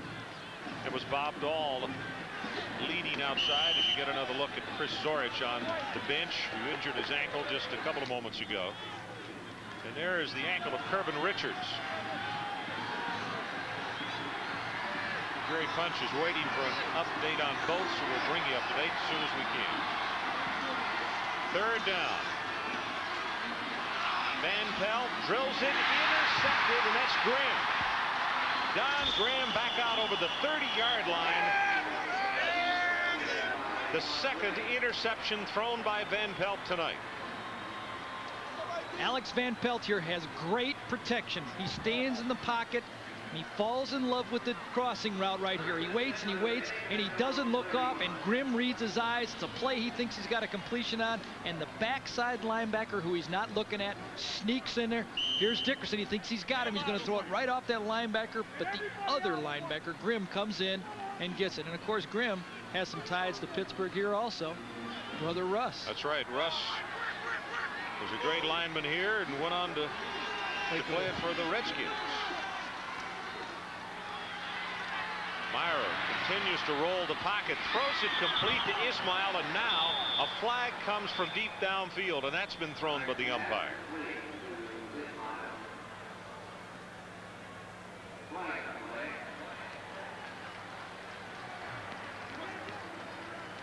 Ineligible, downfield.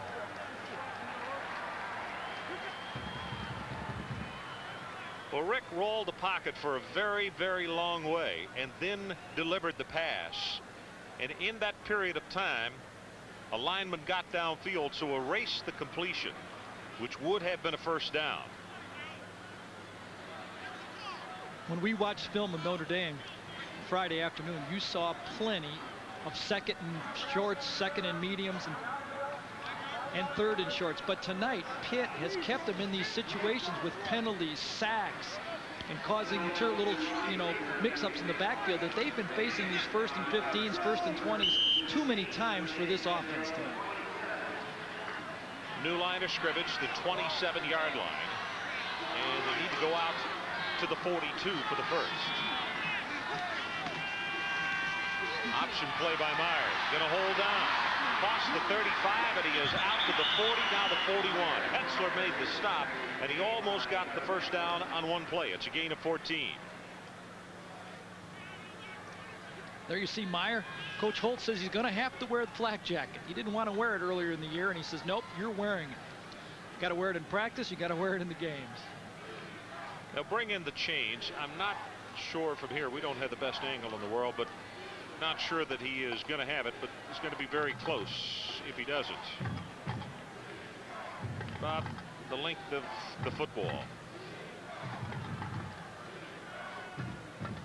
Now let's go down to the sideline and get a report from Dr. Jerry Punch.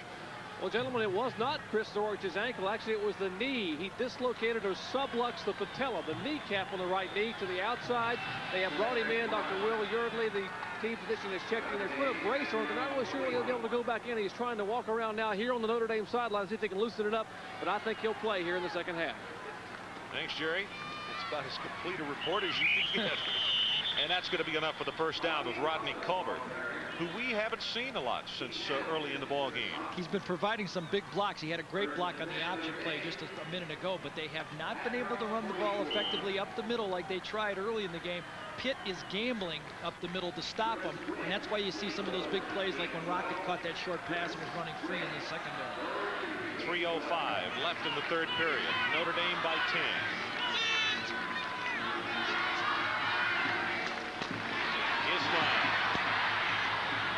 If you don't think he's not strong, he only weighs 175, but at the end of the play, did you see him put his head and shoulders down and go into the defensive back, causing the collision? When you run stunts, sometimes you're correct. Sometimes you run out of it. This time Derek Hitz runs around the wrong way. Rocket reads it, cuts back. He's into the secondary. And you know, Rocket doesn't run like a receiver. Watch him lay one on right here. Wow. Accelerates right into Hetzler. 4 rushes, 3 yards, 3 receptions, 62, and 1 punt return for 24. Hetzler coming on the blitz, and Ismail, does he get tagged on this play? And Pitt has a player shaken up. I think that was Prentice Wright again. Yes, Prentice Wright, and he's talking over there on the sideline. I'll tell you, Ricardo McDonald was shaken up, and he's going to come off the field. That was quite a blow that he was involved in.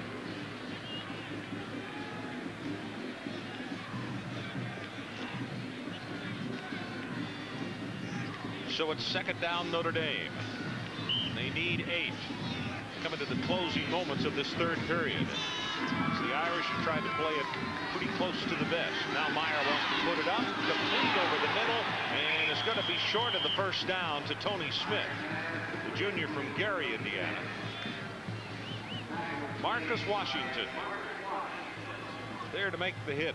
Marcus did not start tonight, but has been a regular and also is the nickelback. He's a senior from Mobile, Alabama.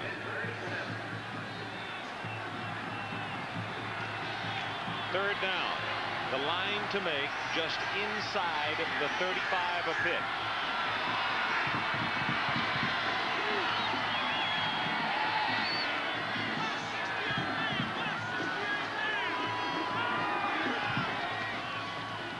Little confusion on the option play, and he's not going to have it. He was looking for the dive back, and he never came through, did he? It looked like it was one of those plays where he's reading the defense and has play called to both sides, and the fullback didn't hear him quite and went the wrong way. And of course, all the confusion, he gets off stride, and they're not going to pick up the first down. Notre Dame will go for it as they bring in an extra tight end. Irv Smith checks into the lineup. It is fourth down. And they need about 1.5 yards, almost 2. 5 of 7 on fourth downs this year.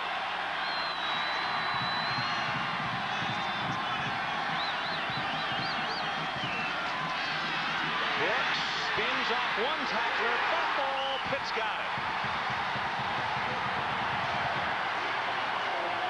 Keith Hamilton on the recovery.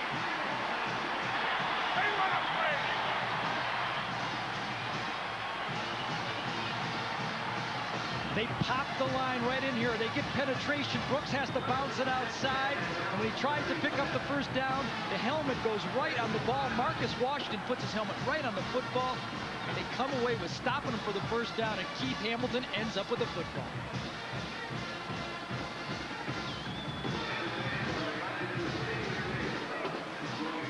Visiting with his defensive charges on the sideline. Gary, they've done a really good job. Oh, they really have. Remember, this is a team that rushed for 276 yards last week against the second-ranked team in the NCAA, Miami, and they are standing toe-to-toe and surviving. Van Pelt's pass complete. Far sideline to Orlando Truitt. The big play man. 32 receptions for almost 600 yards coming into this ball game. And a player shaken up for Pitt. It's Clinton. Let's go down to Dr. Jerry Punch for another update. Checking on a couple players here on the pit sidelines. Kervin Richards limped off in the last series. The ankle's a little bit swollen and sore, but he will be able to get back in and play. Now, Ricardo McDonald behind me, the trainer's working on him. He has back spasms. They hope to get him back in. They're putting ice packs on his back, give him some back massage. He should return very shortly. Gentlemen? Thank you, Jerry. Down on the field is Glenn DeVoe. And they simply can't afford to lose any more running backs because the numbers are just dwindling, not to a precious few, to a precious none. Especially, you know, they've already lost Redmond for the game. And so DeVoe is actually behind him on the depth. And now... And Richards, you know, you don't know if you'll be able to see him again tonight. Kevin Williams plays behind Richards. He is a freshman. That's one of the reasons we've seen Ricky Turner so much this evening. And Turner had been used quite a bit at wide receiver. They had to bring him back into the backfield. So Lance Markle is the next guy on the list. And he's a walk-on also. Yeah. And Kervin Richards has gotten the ankle retaped, and he's coming out along with Markle. DeVoe tonight, 3 rushes, 27 yards, 2 receptions for 19.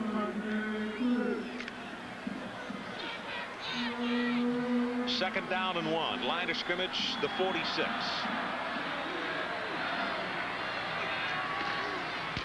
Richards hit in the backfield, and the lack of mobility, I don't know. I don't think he got it. Bob Dahl is the man who hit him first. Then Devon McDonald also came over to help out. Did not get it. It's going to be third down, just under 1.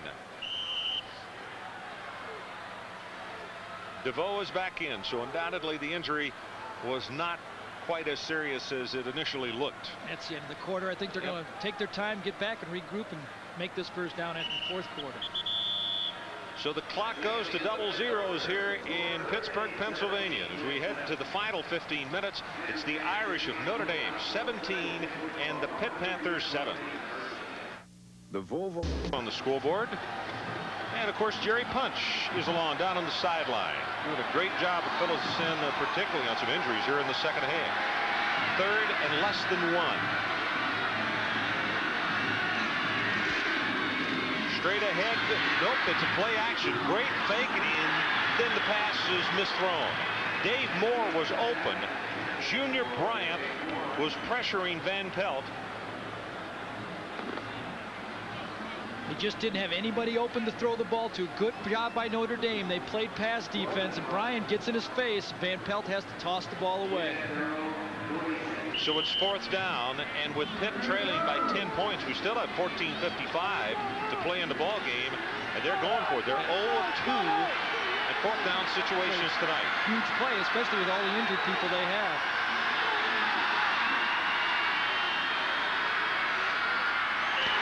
Well, they'll punt now.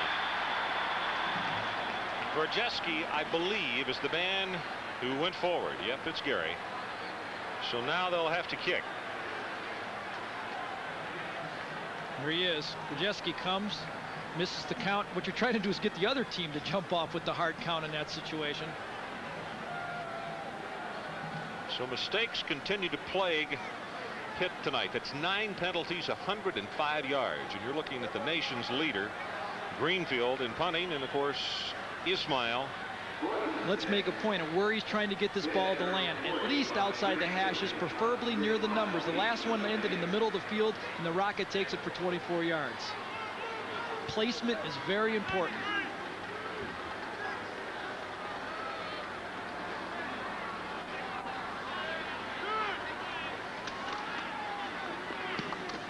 Left footer's kick, and this one is short, particularly for him. That one's going to come out of bounds shy of the 30-yard line. Wow. That's only 26 yards in the punt by Greenfield, the nation's leader, and that's not going to help him. Storyline, Kervin Richards, 50 yards rushing, total 210 for Notre Dame. Total yards now. Pitt 257. Pitt, the penalties, we gave you that just a moment ago. Ismail, 105 all-purpose yards.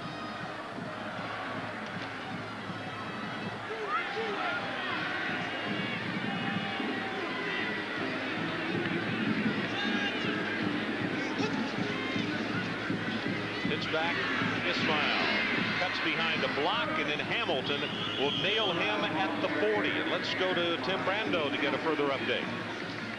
For Ray Goff, a tough loss tonight. Kentucky wins 26-24, gentlemen, on a field goal by Doug Pelfrey, measuring 32 yards with only 7 seconds left. Consider this schedule. Georgia Tech, Florida, and Auburn remaining for Georgia. Would be awfully difficult for the Dogs not to go 4-7 this year, Rod. Boy, and that is tough news to take down in that neck of the woods.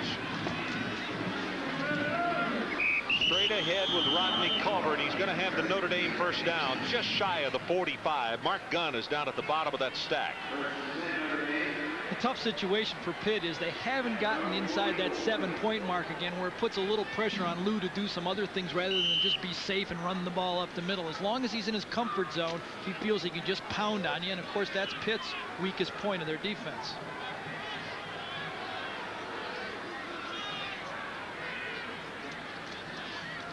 Little counter action again, and whoa, the rocket gets sent backwards on that one. It's Hicks, Gobb, and also Gunn meeting him at the draw. Well, Pete Cordelli, the offensive coordinator, or a part of the offensive committee, told you that's what they were going to do, didn't he? They want to get the ball in the hands of the Rocket any way they can. They've had to put him at tailback to do it tonight. And he runs up in there like a running back, though. You got to have a lot of respect for a guy that can play wide receiver and then line up at tailback and run up the middle like that. Well, the Michigan State coaches said that they thought they hated to see more at tailback than a wide receiver. Option, Meyer will hold on to it. He'll only pick up a couple. Now it's going to be 3rd down and about 7, maybe a little bit longer. That's Charles Williams defensively. You're never going to see Lou Holtz give up on the option play. He loves the option play, but Meyer is not going to scare you or make you change your defense to stop him like Tony Rice did last year. They're going to make him keep the ball, turn up, and get these 3- or 4-yard games instead of the 8- 9-yard gains like Rice got last year. Ricky Waters now in at tailback for the Irish. 4 of 12 in 3rd down situations today, going long and incomplete. Tony Smith is the man they were looking for. Some of the Notre Dame crowd wanting a flag to be thrown, but what had happened is Tony turned around a little too quickly, and as he looked back for the ball, got his feet tangled with that defensive back, Hetzler. Play them and run it all night. They sprint out to the left, send 3 receivers out there, and Pitt has done a good job. 5 kicks for Sexton tonight, averaging 34 per boot.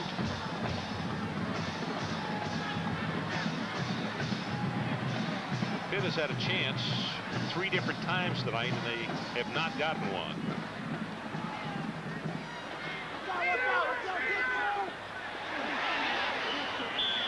Out of bounds on the near sideline. Tonight's attendance, 56,500. That is a sellout. So there's a timeout on the field. 12:32 left in the ball game. That's for you. Well, a gorgeous night here in Pittsburgh. Clear skies, rather crisp. It's going down to the low 40s or upper 30s. And it's been a fun weekend because of the celebration. 100 years of collegiate football here at Pitt.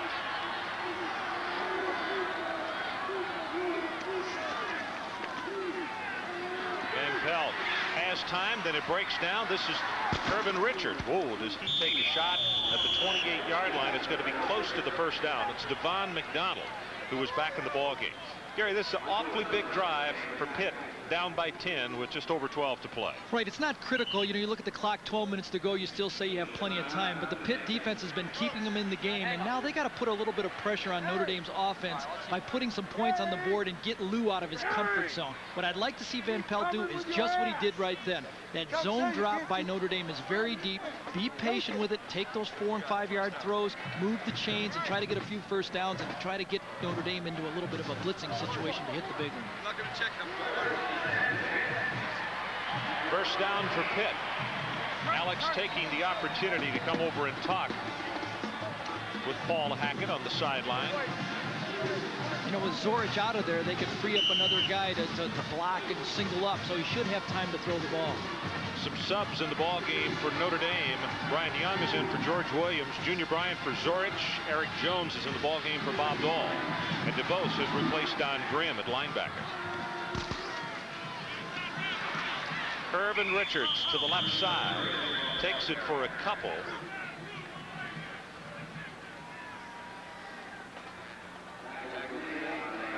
Paul Hackett is not pleased with a 3-3-1 record, but on the other hand, in extremely good spirits. He said he's having fun.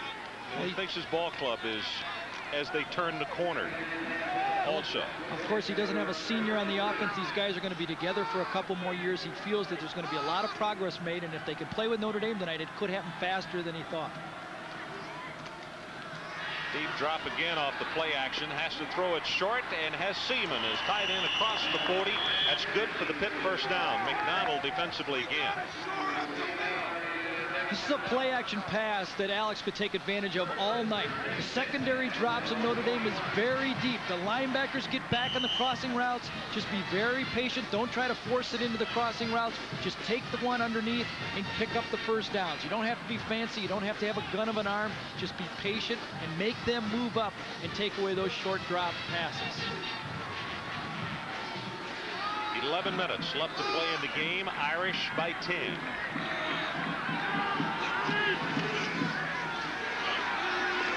Van Pelt waits, delivers.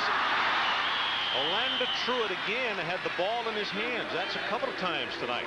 It might have been a little behind him, but he had a shot at it. Right. Well, Alex is very upset with himself. He had a possibility of picking up one of those 15, 18-yard crossing routes.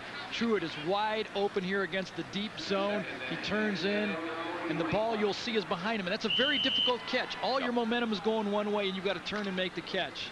Watch, he is going to be upset because he knows you work real hard to get that crossing route, and then you don't make the great throw. 22 of 35, 2 interceptions, 197 yards for Van Pelt tonight. Has it complete to Dickerson. Another Pitt first down as they move into Notre Dame territory, and Todd Light is the man he was working on. Very, very nice. When the receivers love this. When you throw that slant pattern low where they catch the ball and slide down and don't take a helmet in the mouth, they come back and say, nice throw, guy.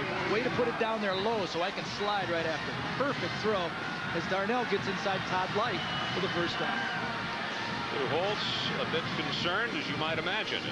Coming up after the ball game, Sports Center, Tom Meese and Bill Patrick. They'll update you not only on college football, but the big golf tournament going on down in Houston at Champions Golf Course and everything else in the world of sports. That one is complete to Richardson again. Backtracks for a couple of steps, and Dickerson, I should say, takes it to the 31-yard line. Greg Lane was holding on. Well, Dickerson is going to love playing wide receiver if he gets throws like this all the time. This one was stuck in between the zone, a very difficult throw. And Van Pelt is as cool a customer as I've seen for a sophomore in college football. I mean, he really hangs in there and just throws them. You know, he's a leader of a football team as a sophomore. 7 catches now for Dickerson. And 5 catches coming into tonight's ball game. And the comment where we asked the coaches, this is growing into the position. I think you can see why. Blitz up the middle. Play action, gets rid of it in a hurry. Oh my goodness. What a stick by Greg Davis. And that's one of those you're vulnerable. Just listen to this hit. You don't have to have any expert analysis on this one to feel this hit, no matter where you're sitting at home.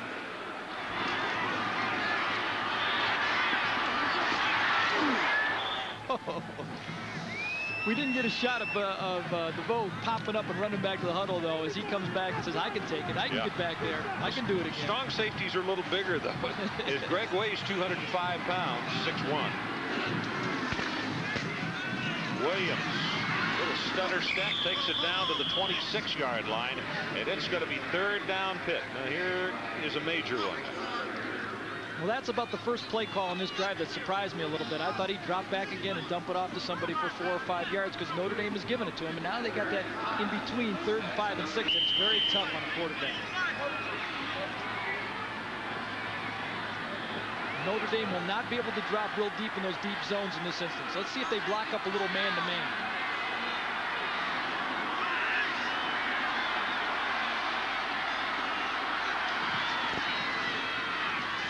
The pocket this time. Here comes the pressure, and he will be sacked at the 33-yard line. Bob Dahl. George Williams is the man who flushed him, and that was on a rolling pocket. Worst thing about this sack, Ron, is it takes him out of field goal position. Notre Dame this time moved the zone up a few steps. They locked on those short routes. Alex had nobody to throw. Throw it away. Throw it away, Alex. Get it out of your hands. Don't take the sack in that situation. You know, they forced him into a position where it's almost even hard, you know, to punt from here. They're going to have to almost go for it on 4th down. Van Pelt comes to the sideline calling a timeout. So we'll get a decision with 4th down coming up. As well, he's having a lot of difficulty cutting right left. So I'm not sure he'll be back in the game very soon. A big down now for Pittsburgh. 4th and 12. Ron? Thanks, Jerry. And looking on the field now, Stark has come into the lineup and Van Pelt is leaving. In a couple of games this year, Stark has come in and he has pooch kicked. They have used him either to try to get the other team to jump offside. Wouldn't do any good here with a 4th down and 12. Let's see if Notre Dame is aware of the fact. Nope, he has now come off the field. Number 12 just trotted off.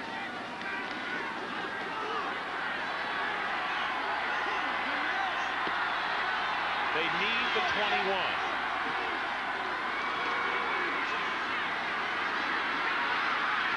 As it complete to his tight end Seaman, and he will miss the 1st down by 2 yards. And Notre Dame did the job. They sat back in the zone and made Alex go away from his primary receiver and go back to his secondary. He was trying to get the ball to Darnell Dickinson. He comes off on a deep crossing route, and Darnell thought Dickinson was open here. Darnell thought he could have got the ball, and he said, I could have thrown it in that hole, but Alex had to give up on him a little bit early. That ties his career high, though. That's his 26th completion tonight. That equals his mark last year against West Virginia, a ball game that they came from behind and tied with no time left. He smiled, and he's gone. Just watch this young fella gamble. 76 yards.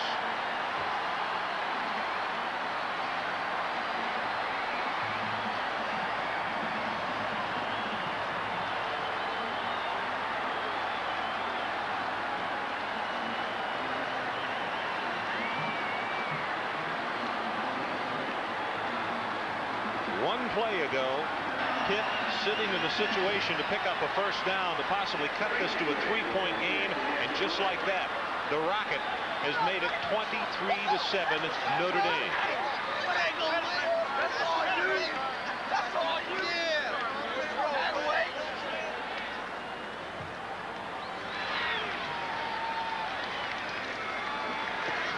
Notre with the extra point, and he's perfect. And a flag has been thrown deep downfield.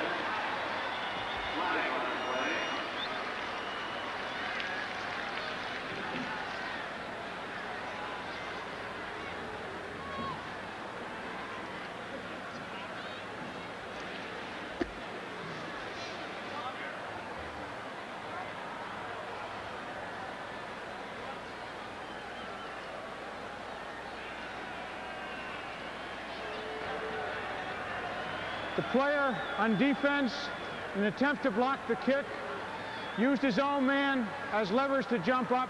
It's unsportsmanlike conduct, 15-yard penalty that will be assessed on the kickoff. The point is good. Left guard Ryan, number 52 in white, is going to get the key block to spring him. He gets Gobb, the linebacker, and watch Rocket jump through the hole, and he's gone. You want to understand, Pitt has been stopping the run by gambling, and when you break into the secondary, no one can catch this guy. He flashed by him. Again, the left guard is going to wrap around, fill in on the linebacker. He's going to get Gobb, and he cuts inside of it. He jumps through the hole, and Rocket's gone. In an eyelash, he lets the air out of this stadium fast. Boy, this guy can run. He's cruising. Well, this is 76 yards, and back a bit ago we showed you the graphic of the distances that he's gone from. Let's just break it down.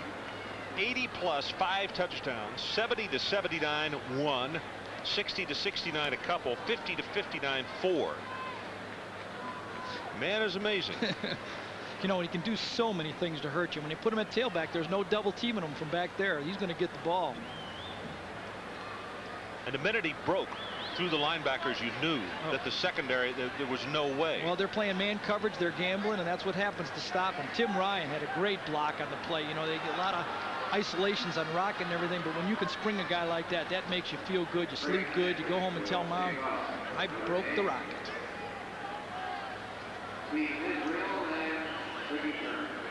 Hendrick will kick it off for the Irish. 24-7 with 7:38 left. And that one goes 10 yards out of the back of the end zone. And let's go to Tim Brando. What's your update there, Timmy? The Wyoming Cowboys once trailing 10-9, Ron. Watch Tom Karantzis. He'll hand off here to Jay Daffer for the touchdown. They get a 2-point conversion. And the same week that Paul Roach turned 63, perhaps a happy birthday present with his 9th victory of the year. They're the first team to have 9 straight in 1990. Let's go back to Ron Gary and their very own punch doctor on the sideline.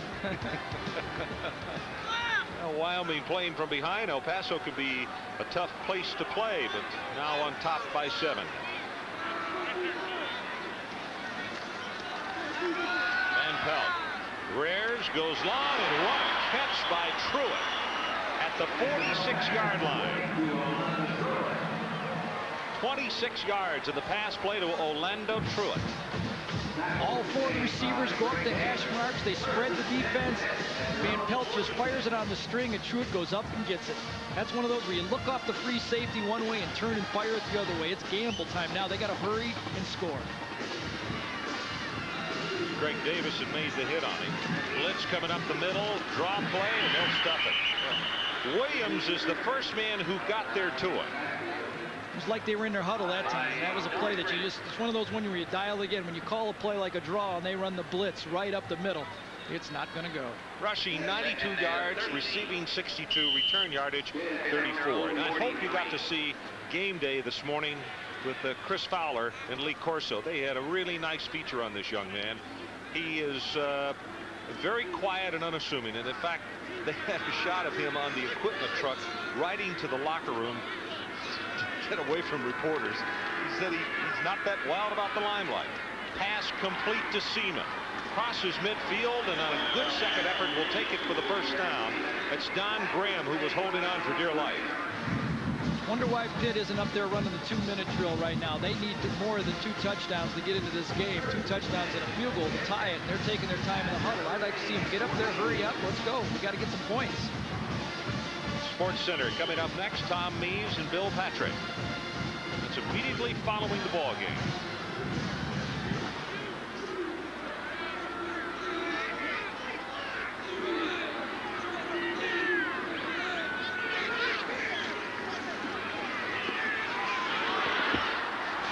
He's going to hold on to it. 35 and wisely runs out of bounds. He stepped right on the marker, which is the first down line, but of course the chain's on the other side of the field. Kowakowski and Dahl in pursuit.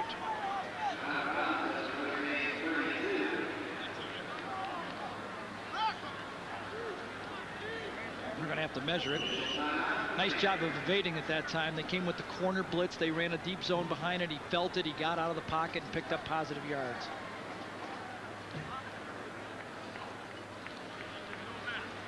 You know, in the 2 interceptions that he's thrown tonight, and that's 10 in the year, which is he's not like him. He's still a youngster, but you have to wonder with all the injuries and everything, if maybe he even has tried to do a little too much, Gary. Oh, I think there's no question about that. But, you know, I think you got to like that if you're a coach. You'd rather have a quarterback that tries to do a little bit too much. You can coach him. You can make him do the right things. But you'd rather have that than a guy that just dumps the ball off. You know, 28 completions tonight, a career high. Not the type of yards he'd like to have with 41 attempts, but he's had to do it all himself. Kerbin's given him a little help, but it hasn't been enough. You know, that big sack. I know he's more upset about that sack than those 2 interceptions, because that one really took him out of field goal range, or that could have been to turnaround right there in the one play by Rocket. I mean, that changed the game. Well, I mentioned the fact that Alex has gone over his, or tied, and now is over his career best in the game we had on last year, that great one down in West Virginia. He has 28 completions tonight. John Conjemic, 1984, holds the record at 31, so he stands a chance to put his name in the record books tonight with 3 more completions to tie, 4 to break.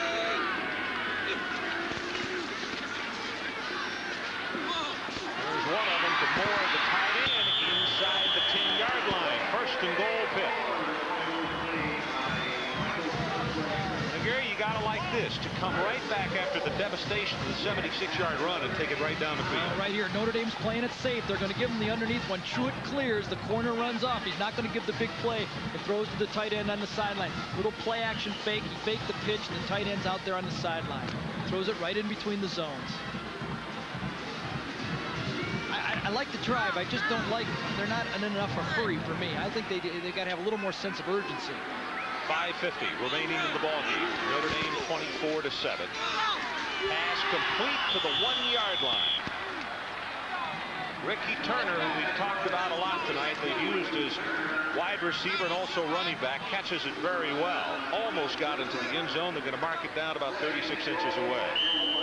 Gary Darnell continuing to send in those signals.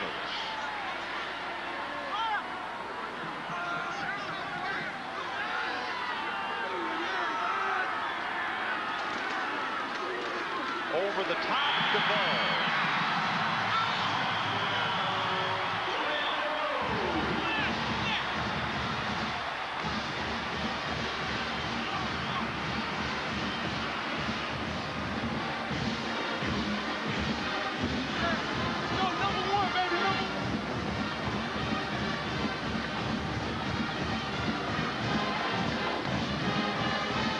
So the faithful of Pitt getting a chance to celebrate here on their 13th point. Kaplan will try to make it 14. And they're going to go with a 2-point try, a trick play, and they'll throw it back. And it is caught by Scott Kaplan, the kicker. Left the formation in the swinging gate posture. Let's look at the touchdown first. What they're going to do, they're going to follow the tight end, then Lance Markle, the fullback, and then comes Devereaux over the top, climbs right into the end zone. One more look at the touchdown. Markle comes in, he dives, he scores, and then you just jump, and the momentum gets right into the end zone. And for DeVoe, that's his 6th touchdown of the year, 24-15.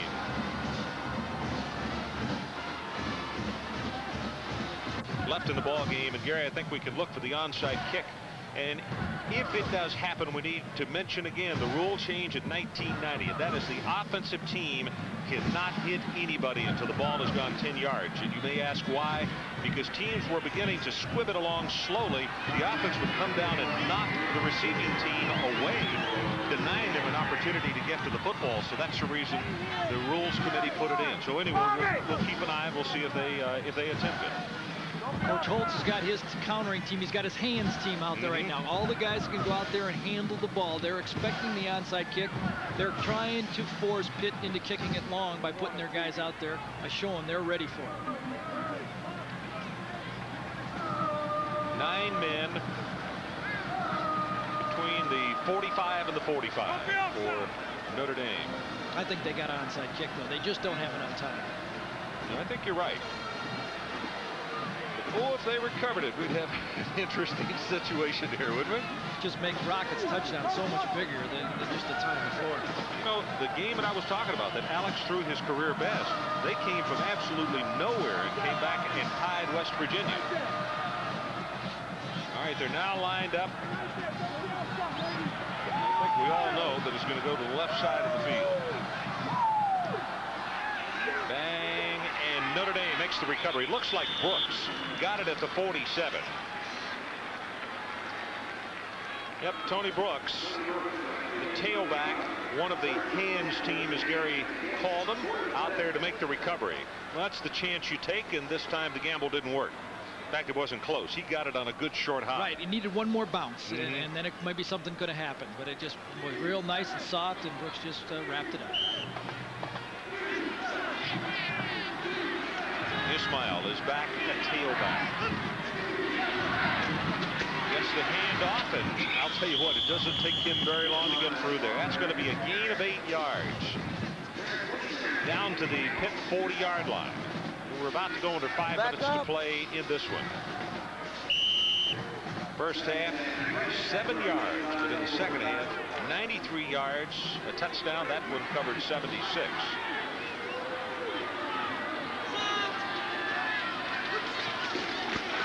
Straight ahead with the fullback, and Culver will take it for the first down to the 35-yard line. You know what's amazing for a receiver? That's the 17th time now in the last 20 games that the Rocket has gone for over 100 yards carrying the ball in one way or another. I mean, all-purpose yards.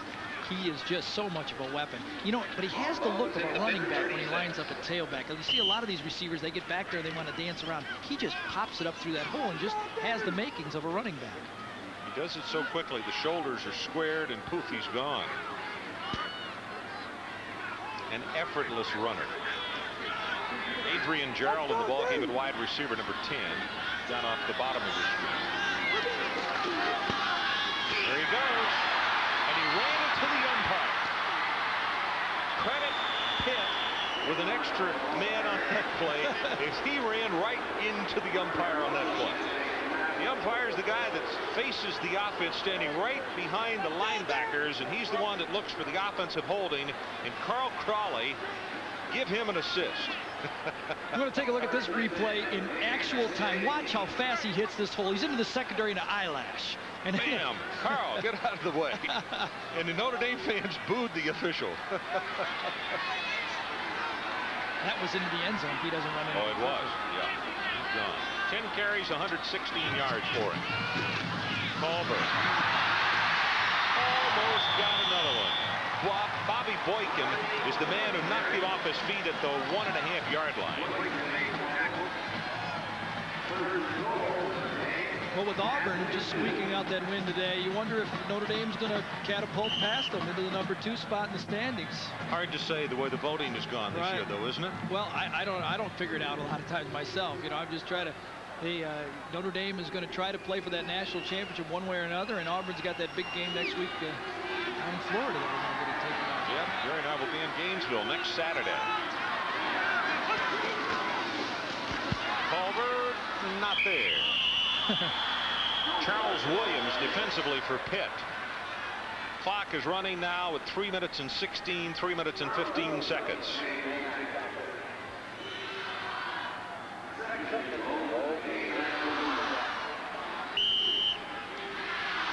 I don't think Notre Dame played their best game tonight. Meyer obviously had an off night tonight, but they still managed to get a big win here in Pitt in a very hostile situation. And now they got a couple big ones afterwards.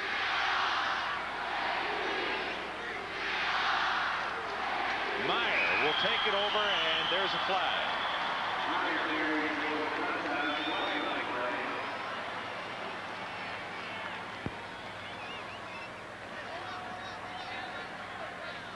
Sides on the defense.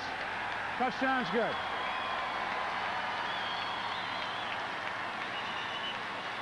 So Meyer with the touchdown, and Notre Dame goes in front by a count of 30-15 with 2:46 left to play. For the second game in a row, Ron, this fourth quarter rushing, Notre Dame has a way of wearing you down, but this last game against Miami, they ran for 73 yards in the fourth quarter, and this week in the fourth quarter they got 102 yards rushing. Now the stairs of the Pitt bench getting kind of long now as they are out of time and out of luck in this one with 2 minutes 46 seconds left to play. Hendrick tries to keep his string alive. Next week it's Navy for Notre Dame, and then they head down to Knoxville, Tennessee. Kick is up, and he's good. Well, Lou Holtz, one of the things that he has done at Notre Dame is not only bring national attention but also respect, and I think this locker room scene will give you a better idea of why. Thing to do isn't to punch them, isn't to talk to them.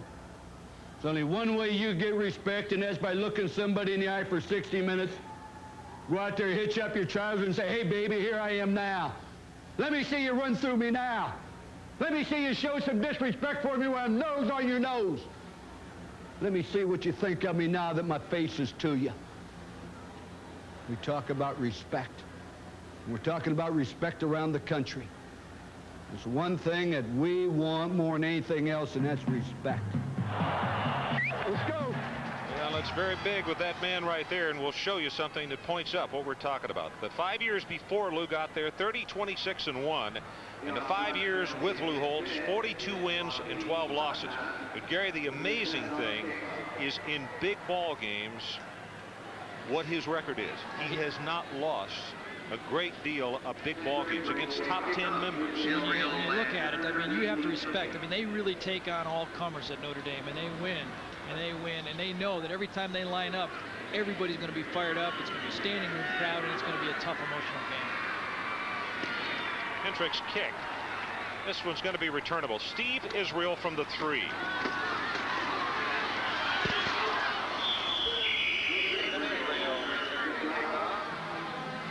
This is what they've done against teams with 20-plus wins over the last 3 seasons. You're looking at some top teams right there and strong programs. And the only loss that Miami lost down in the Orange Bowl, where they've had a tough time winning Notre Dame, the only place. But look at that. That's just an amazing stat. Of all the things I've seen, the graphics this year, that one's right at the top of my list for being able to do things. Chris Zorich injured his kneecap, as Dr. Jerry Punch explained. You'll see the ice pack on it. At halftime, Notre Dame had 126 total yards, and right now they are at 354. Van Pelt sets the screen, and he's got it. DeVoe out to the 45-yard line. Well, at the conclusion of tonight's game, Gary and I will be selecting the Visa Player of the Game from each team. Shouldn't be too tough for one team, for sure. It might be a little tougher for Notre Dame. You know, Zorich had such a great first half, but the Rockets kind of took everything you've been waiting for. He did. He gets it done in just a couple plays. Moore tackled by Kolakowski.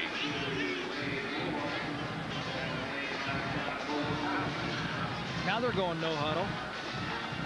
With 2 minutes and 9 seconds left.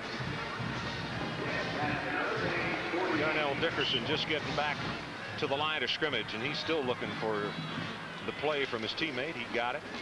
Pass thrown complete to Truitt and tackled immediately by Todd Light, and I'm not sure he got it because I think he was supposed to continue to drive to keep that other defensive player out of there. 2 things they tried to accomplish there: get a first down or get out of bounds, and they didn't do either.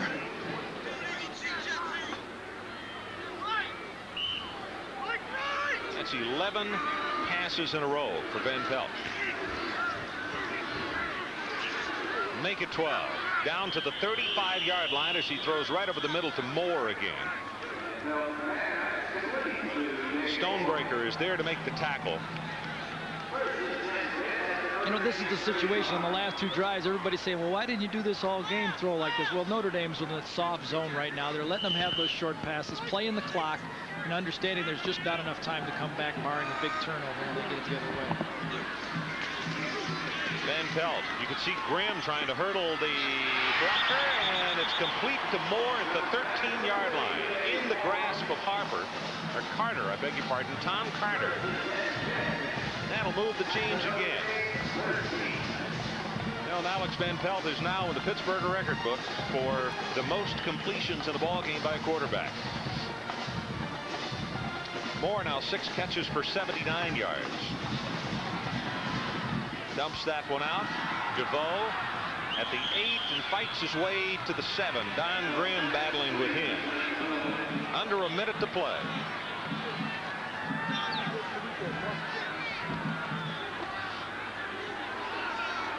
Coming up next, Tom Nees and Bill Patrick with Sports Center.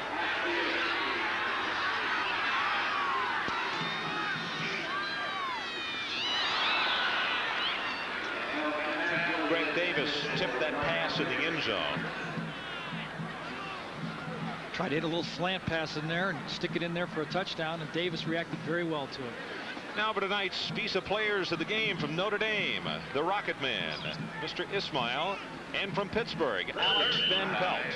And as part of their continuing effort to further the development of amateur athletics, Visa is proud to donate $1,000 to each of these universities and $1,000 to the U.S. Olympic team on behalf of these athletes.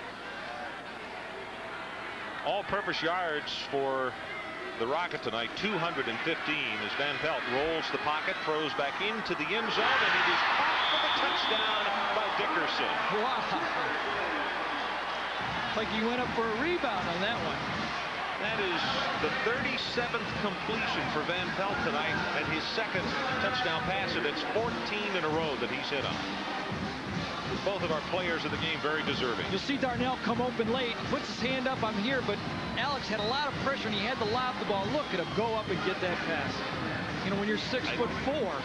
I don't see how you could fault Greg Davis. No, I mean, he's put it to a spot where nothing could happen but catch the ball in a jump ball situation. Dickerson, 8 catches, 73 yards, and a touchdown.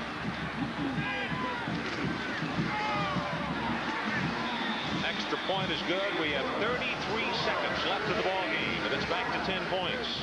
The Irish 31, and the Panthers, let's make it a 9-point game, 22. Forgot the 2-point conversion there. Alex hit the big touchdown, and he was excited for a second. Then he came to the sideline, threw a little piece of gum down or tape down, and he was still upset. I know he's upset about that drive when they were within 10 points, and he had the big sack when they could have got the 3 points and made it a football game. And he's not going to be too happy about all these stats and all the yards he's thrown for them.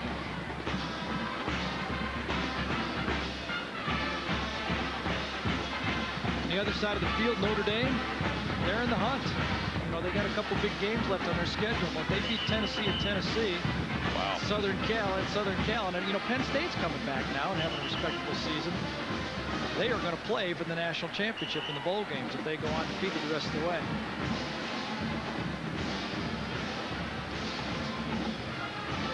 That game in a couple of weeks down in Knoxville.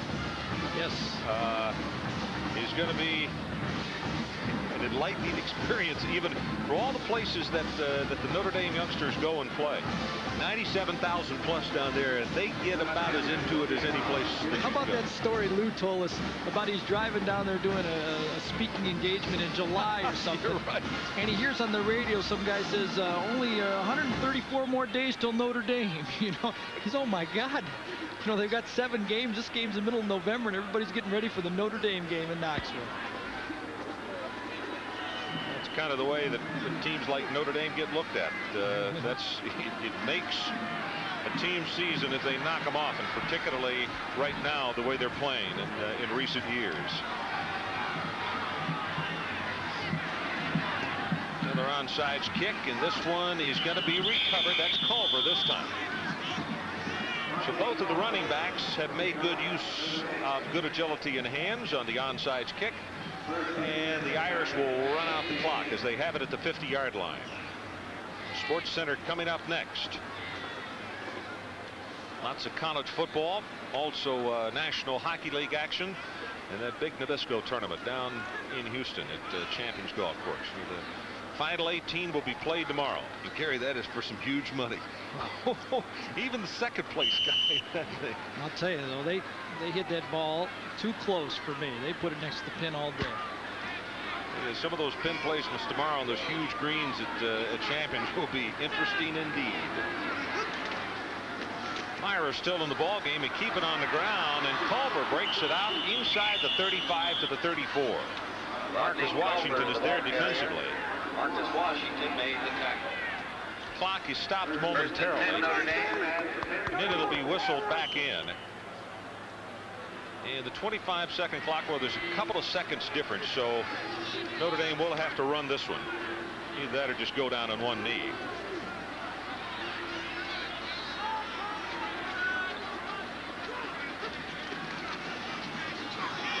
This is Bettis off the right side. He is inside the 20 and still battling down to the 15-yard line. And that'll be the final play. Made by Charles Williams.